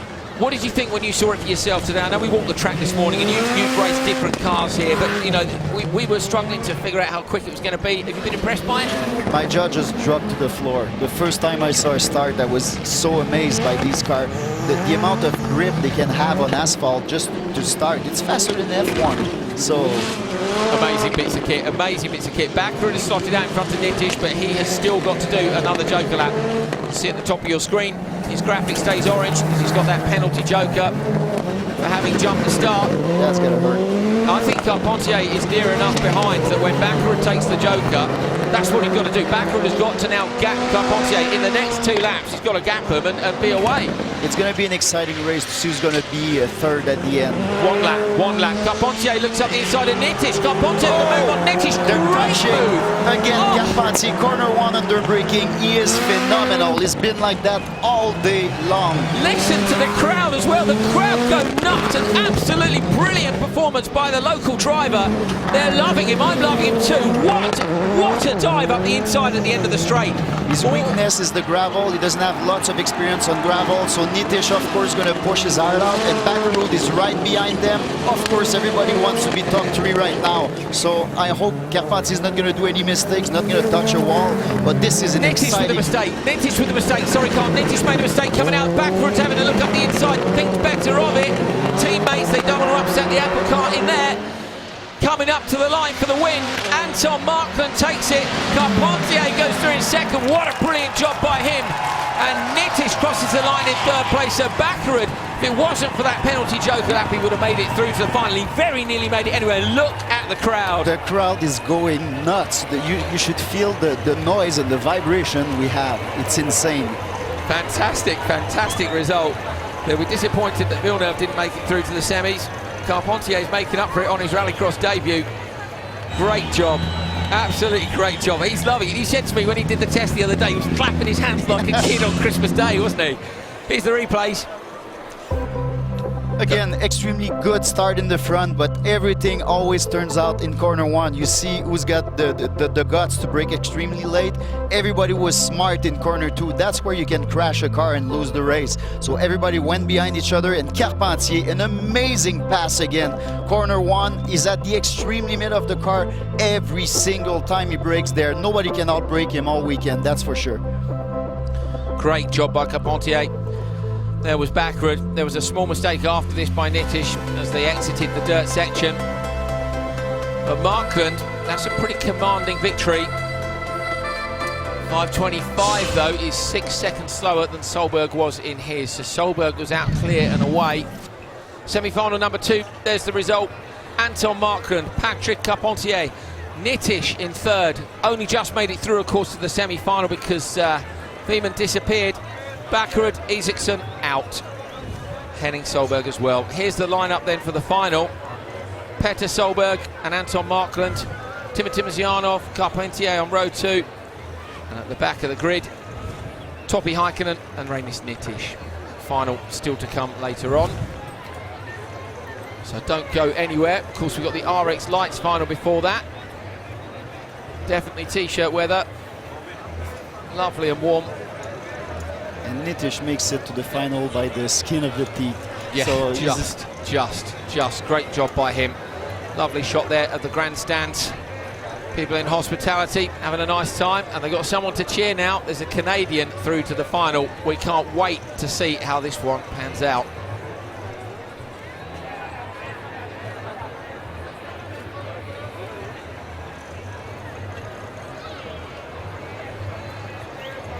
Not long to wait either to see that. Okay, Neil Cole is down, and I think he's with Anton Markland. Great result, Anton. Talk us through the race.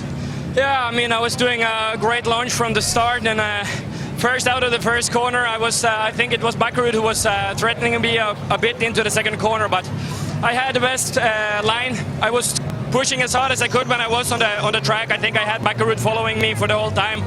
But I was really feeling so much confident with the car, and I was pushing and pushing, and I was winning the heat. I don't know what to say. It's great. Did you know that Bakkerud had a penalty?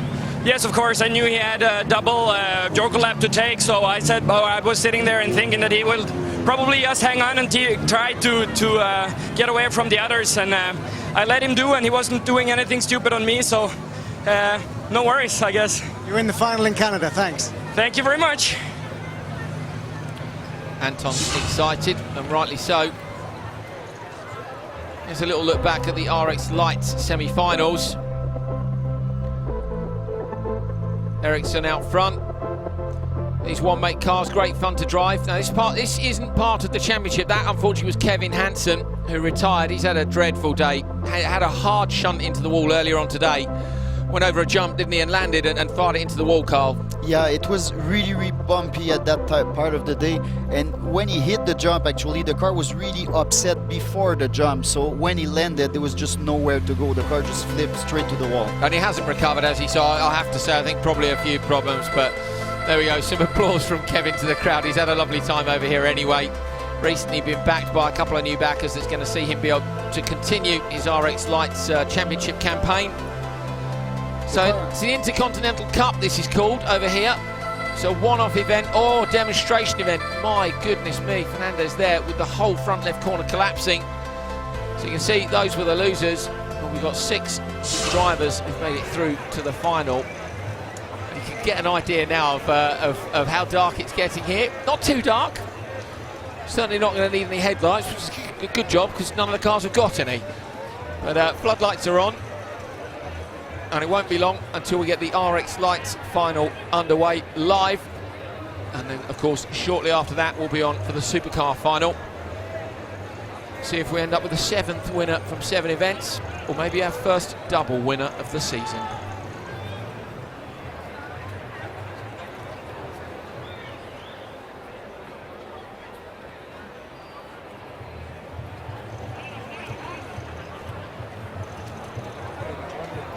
Lights beaming down onto the track. Just got a short pause. We'll get ready for the RX Lights final. There they are, lining up on the grid. What's interesting here is that 5 out of the 6 of these drivers are RX Lights debutants with the FIA Series. Julien Febvreau in the front row there, a fellow commentator and a rallycross competitor in France. He was with us in Loiac last year, I believe, translating for our press conference, and he works as a Formula 1 commentator in France. Oliver Ericsson on pole, Julien Febvreau alongside him, Austin Cindric and Garrett Grist on row 2, Kevin Eriksson and Patrick Sandell bringing up the rear. So not the regulars, not the names we were expecting maybe to see go through to the final. Missing Mitchell de Jong as well. Get well soon, Mitchell. Unwell, unfortunately. The young driver who won at Linden Hill, so couldn't make it. Let's see who comes out on top. Great starts from the back row of the grid. Kevin Eriksson, I think that was all contact for Eriksson. Contact for Kevin Eriksson. But he's through down the straight. And it's Oliver Eriksson, his brother, who's going to take the lead down into turn 1. Oliver Eriksson sweeps around the long right-hander. Oh, a couple of people running very, very wide. Some interesting lines. Febvreau looks like he's going to get dumped down into 3rd place. He does, and it's that Sandell. It is that Sandell who's come up from the back row of the grid to 2nd place. That was a hard contact with the wall. His car literally lifted off the ground. Cindric, Austin Cindric. If that car stranded there, double thumbs up from the marshals. There was a lot of action. Yeah. Lots of contact. The guys were really aggressive. One make championship, these cars are so closely matched, you do tend to get really close racing, don't you? Yeah, and on underbraking, we could see that already the drivers were pushing each other underbraking corner 1 all the way to corner 2, so usually it doesn't lead to anything good. That's good to see. Cindric has managed to get the car moved all right the way out and over track limits on the inside. It's going to be a drag race down the straight. Patrick Sandell on the inside of Eriksson. Sandell looking very, very racy here indeed. Oh, contact between them. Oliver Eriksson, only young. 15 is he, I think? He's 15 years old. The guys are really, really pushing hard. We've seen some limit move, I would say, because pushing a guy on the right rear corner under braking, usually you can spin him around pretty easy. Not all these guys are young either, like Patrick Sandell, very, very experienced rally driver and doing a brilliant job here, I have to say. Suddenly picked up the pace in American Rallycross. Sandell recently just figured out how to drive the cars, and he's here for a bit of extra fun with the rally taxi branding on the car. He runs a business out in Sweden, I think, in the winter, giving passenger rides on a frozen lake. So Sandell. And who else we've had? Antoine Lestage, of course, didn't make it through to the final, unfortunately. Yeah, it's way too bad because he had some very, very good run. Actually, he was first, second in the heats, but something went wrong with the car and he's just not there. But it's too bad because he was shining on the track this morning. Febvreau is doing a good race also. Yeah, Febvreau in 3rd place. He'll be pleased with that. He's a Super 1600 driver in France in the past. He's just won a round of the French Rallycross Championship in a supercar. He's come over here for a bit of fun in between a busy schedule, I'm sure, commentating on Formula 1. So Oliver Eriksson takes the Joker lap. So does Febvreau. Slotting back in around the other Eriksson. Kevin Eriksson. Someone lost the wheel there. Wheel off the back of the car. So that's it then for Oliver Eriksson. Wheel off the car. Where did I was looking down. Where did it happen? he's still blocking Febro. He tried to pass a few times, and he was really cutting the line and making his car wide. But what's the point where you have one wheel loss? There's no way you can make up a good lap, especially with the long straight. Patrick Sandel then way out in front. Final lap of the final, only 4 laps here. Try and make sure we get the Supercar final done before it's too dark. It's a great job by Sandel. I have to say, back row of the grid, must have been an awesome start, mustn't it, to put him up to there, and he's driven very clever. He clocked some good laps, and when he got rid of the other drivers behind, that's where he could start pushing and making some good time. He jokered, everything's fine. Grist is the only driver not to joke, and that's because he hasn't managed to complete any laps, so I don't know where Grist ended up, but he's not made it through. Over the crest for Sandel, the yellow flags are waving, but he's not too concerned about it. He's only got 2 corners to go. Sandel's going to take this one. You can see the brake lights flashing in the darkness, a little bit of left foot on the middle pedal. Patrick Sandel adds another trophy to the cabinet. Great drive by him over the line to take the win in the Intercontinental RX Lights Cup. Good lad, he's pleased, he's going to chuck it down into a bit of a handbrake turn and a donut. There we go, you can donut an RX Lights car. It's the first time we've seen that this year properly done. Very impressive, like that. Found a dirty bit of track and has managed to entertain the crowd. They're going nuts for it. So Sandel with the win. It was Ericsson in second and Febro making up the final place on the podium. Sandel's going to give it what's becoming the standard celebration now of hanging out the side of the car. There's his start, the back row. What about that? Yeah, it's obviously the action there was in the middle lane helped him to get a clean start and be able to have a good corner 1 and 2, contact in corner 2, and then perfect pass, amazing. He could have been spun around and hit the wall there. He managed to keep control of the car. Impressive drive. However, Ericsson there, a bit optimistically maybe turning in, and unfortunately then ended up losing a wheel, but it's an impressive debut by him anyway to be on pole. That was Sandel slotting into the Joker lap on the final lap. When he came out, he was nicely out in front. Checker flag was out. Lots of action today. Brilliant, great stuff. Only rallycross on track today because obviously we like it dirty. We end up dragging mud and stuff out onto the circuit. And circuit races don't like mud too much, do they, Carl, unfortunately? Well, it's a little different, let's just say, but circuit racers, actually, they're looking at rallycross in Canada saying, do I sell the car? You fancy a go yourself? Well, I'm thinking about it right now. Actually, hosting with you is fun, but... You'd rather be in the car. Patrick Sandel takes the win from Kevin Eriksson, Julien Febro, Austin Cindric, Oliver Eriksson, and Garrett Grist with DNFs.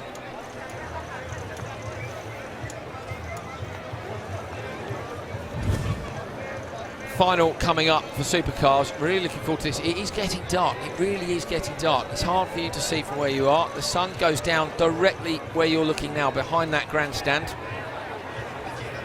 It's very dark up here in our commentary position. It was so bright early. We've hung tarpaulins all the way around us so we could see the monitors. Now the sun's gone down. It's getting dark and you can barely see anything except the monitors in front of us. But it's fantastic. Of course, we've got a brilliant view as well out over the whole of the rallycross circuit here in Canada. Neil Cole is with Patrick Sandel. Let's hear what he's got to say about that. Patrick, amazing. You didn't just win that, you monstered it. Talk us through it. No, the whole weekend or the whole day I've been really trying to get into this car. This is brand new for me. Normally I'm used to having a bit more power. In this one you have to be so careful to get that perfect line all the time or else you lose so much speed. But I got good speed going on, and then I knew now in the final, if I could get loose, just go for myself, I should be able to take it. But yeah, I'm so happy for Cobalt and for everyone for Ford. It's amazing. Well done, thank you. Thank you. Sandel, I think, genuinely chuffed with that result, and rightly so. It was equal machinery, and he did a good job. Carl learnt nice and early. And he's right, actually. When you're used to drive with a lot of power, driving a lower powered car, you gotta use the momentum so much. Like if you slide a bit too much, you're dead. Somebody's going to pass. Yeah, sure, so keep it tidy. We saw a quick shot of a big gun there, Carl. Can you explain that to us, maybe? The big gun on the inside of turn the big one. cannon. Yeah. There's a lot of festivities around the Grand Prix, and right before the NASCAR race, which closes the whole weekend, there's cannon firing up. There's F-18 fighter jet going right over the racetrack, national anthems, everything. So very, very good ceremonies here in Florida. In fact, while we were interviewing Patrick Sandell, a tank drove past the commentary position, which I thought was ace. I fancy can we have tank RX maybe? That would be fun as well, I'm sure. Or maybe it's just tell the guys, be nice. Yeah, Get a sure. tank. Yeah, but yeah, we have guns. But maybe we shouldn't introduce guns to Rallycross. That sounds even more dangerous, doesn't it? I'm sure. At the bottom of your screen, you can see some of the tweets coming in today. So make sure you stay in touch. Of course, Rallycross RX or World RX are the hashtags. Maybe you'll see your tweet on screen. We're going live around the world today on live stream, as well as the various different broadcasters. So maybe this is the first time you've seen Rallycross RX. If it is, I promise you, it's always exciting. And a brilliant year so far. We've had 6 different winners from 6 events, lining the cars up on the grid. We've got 6 different nationalities in this final. And what's interesting to me is looking at it, of course, we've got Topi Heikkinen and Reinis Nittisch, Petter Solberg. So there's 3 drivers that have won already. Petter Solberg on pole for the final. Anton Markland alongside him. Row 2, Timur Timosyanov and Patrick Carpentier. Row 3, Topi Heikkinen and Reinis Nittisch. So 3 drivers who've already got a win this season, and 3 who haven't. We might have a double winner. We might have a 7th different winner in 7 rounds. There's the Ion Spotters Tower, just over the track from where we are. There'll be some nervous people up there. At least 6 drivers. Yeah, very much, very much. And 6 spotters as well, I think. You can see Pernilla Solberg there. This run down to the first corner is going to be crucial. Solberg and Markland on the front row. Timosyanov with a great start from row 2. We know how quick Petter's car is. Carpentier up the inside. So Solberg now dragging it out with Markland. Who's going to break first? Solberg is late on the race. Markland slots in Timosyanov. Then Carpentier around the outside. What's he going to do on the way down into this next braking zone? Solberg leads. Oh, it's great. Oh, Solberg almost up on 2 wheels there and around and away to the right. There was a bit of contact with Martin and Solberg at the start, but both guys kept it clean, so it was just perfect, just the way we like to see racing. Carpentier doing exactly what he did in the semi-final, gone straight to the Joker. Yeah, we never know if it's going to work or not for him, but he didn't get the kind of start that he usually gets. He was really, really nice with the other drivers in corner 2. That usually is more aggressive, so might as well take the Joker right now and try to do his own race. Have a look in through the windscreens of these cars, and you sometimes get just a glimpse of the talent which is on display here. Petter Solberg soaring away at the wheel, just so confident with his inputs on the car from all those years in a rally car. Behind him, Markland flying as well. Timosyanov is currently in 3rd. Nittisch is in 4th, and then we've got Heikkinen and Carpentier. Carpentier being the only one who's done his joke. Nittisch is pushing so hard. Qualified 13th, got up into 12th when one of the semi-finalists retired, has made it through to the final. This is a great recovery for a guy who's in the championship fight, but the championship leader, Petter Solberg, is out front. He's probably the most precise driver there is right now in Rallycross. It seems that every move he makes, it's calculated. He puts the car exactly where he wants the car to be. He doesn't take any ridiculous risk. He's going close to the wall, never touches it.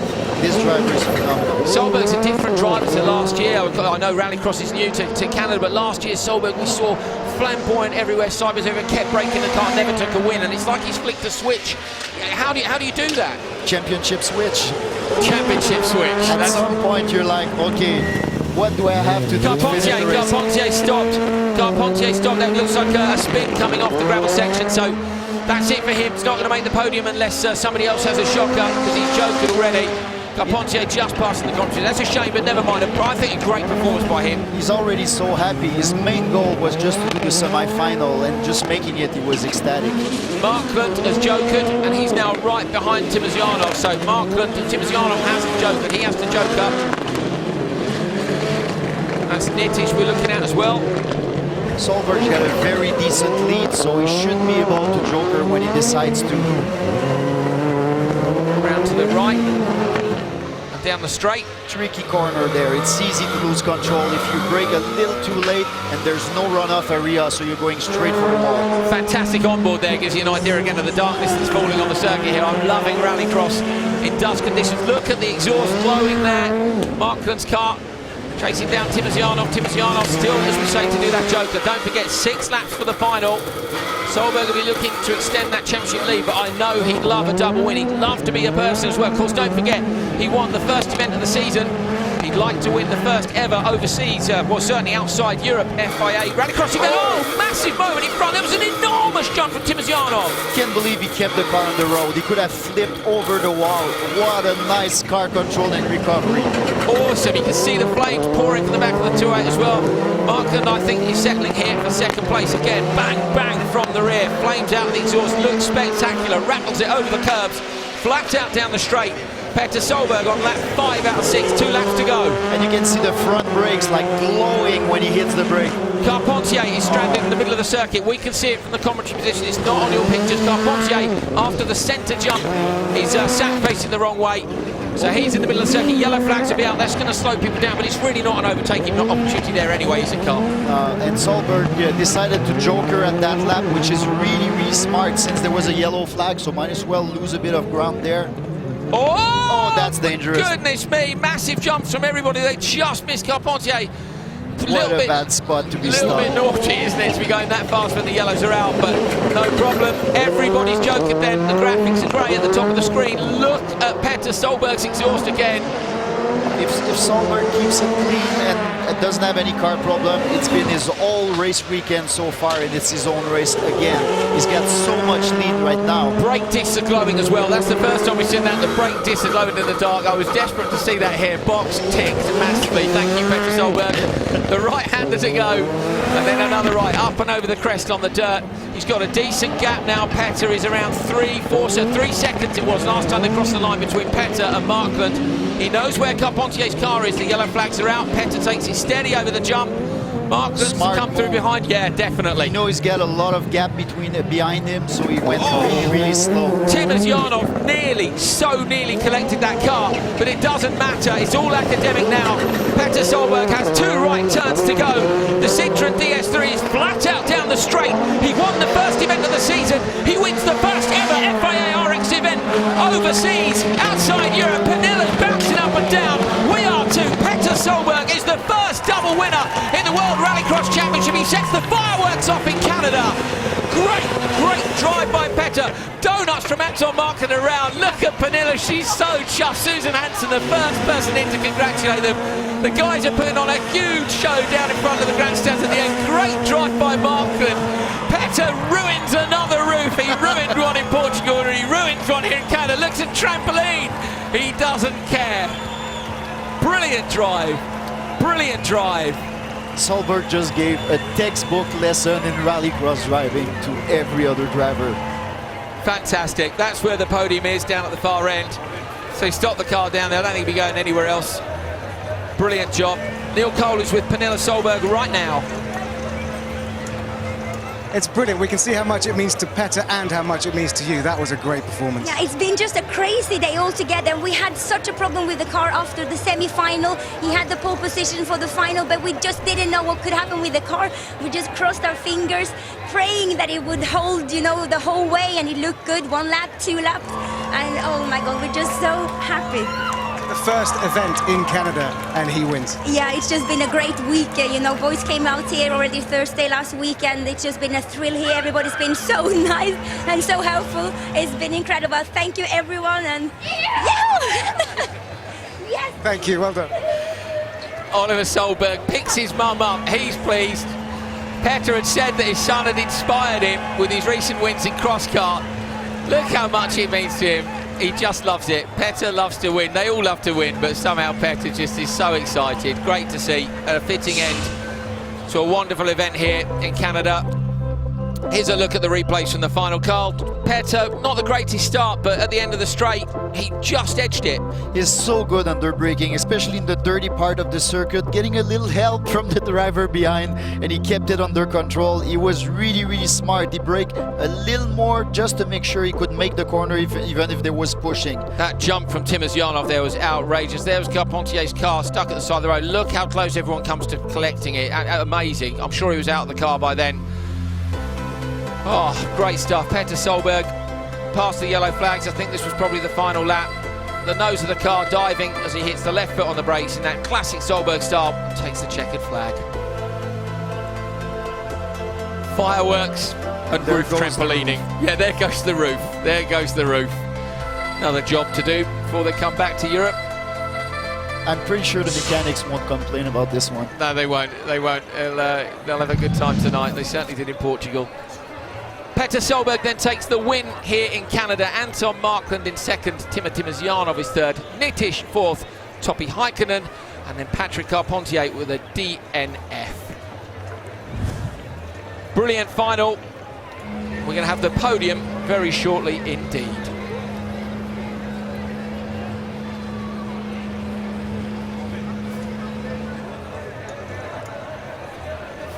Grandstand is emptying as people head down to try to get a little bit closer to the podium.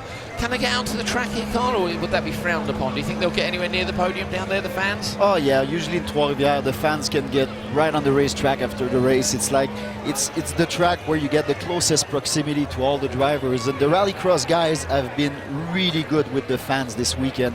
People could walk in the tents, look at the car from up close, and for us, seeing those cars up close, what an experience. It was great being in there this morning, wasn't it, with hearing everybody warming the cars up. When they're warming up the drivetrain on the jack stands and you could hear them shift the gears and everything, people were just going nuts. Yeah, they love it. I love it. It was great. It was, and with having all the teams in together in that big tent, the noise was incredible. And the fantastic Rallycross RX cars ready to go. And then they barely stopped all day, just flat out running all day long. The mechanics are going to be exhausted from that race weekend.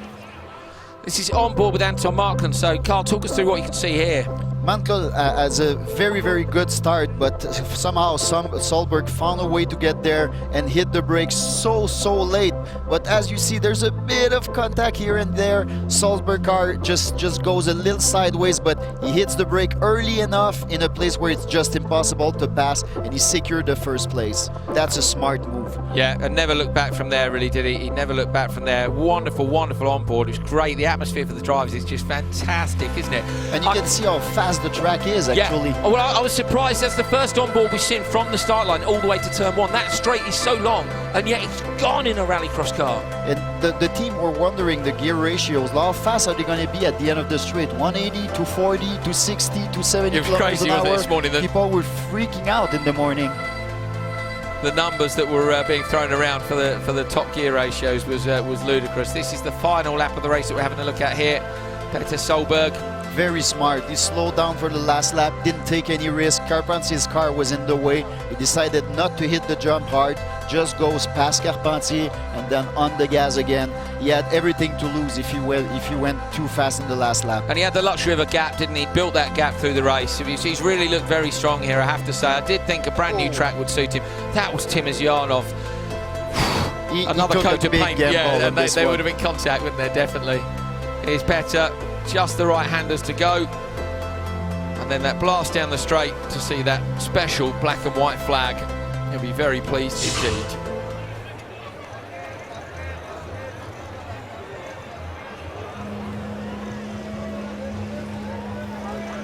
Solberg's car on top of the roof, very badly. Solberg's helmet, sorry, on top of the roof, beaten. The roof is beaten. And you got to give it to Timozianov. After the tough weekend he had so far, he spun a few times. He had problems in qualification, still made it to the big show, and he podium, taking tons of risk during the race, and it paid off. So, Neil Cole is with Petter Solberg. Let's hear what he's got to say.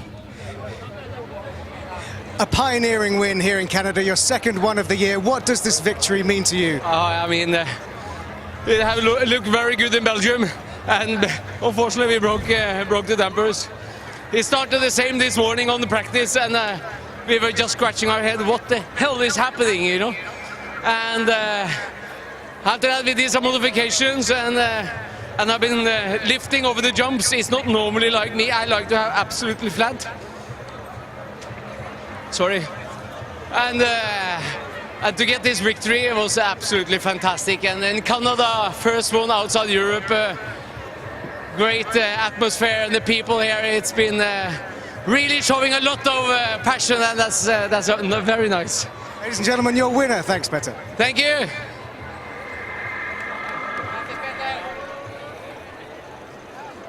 Championship standings then after Canada. Let's have a look and see what that does. So Petter Solberg now with a 20-point lead over Topi Heikkinen. So well, not so tight at the top. 2 points back to Nitish, then Bakrud is now 20 points back from there. Markland, Timosyanov, Hansen and Faust. Top 8. Olsberg's MSC, and VW Markland absolutely tied at the top of the championship table. So Fordo MSC were miles ahead before, and now VW Markland Motorsport are absolutely bang on it. I would have put all my money on Ford just 3 events ago. It's going to be a fantastic fight.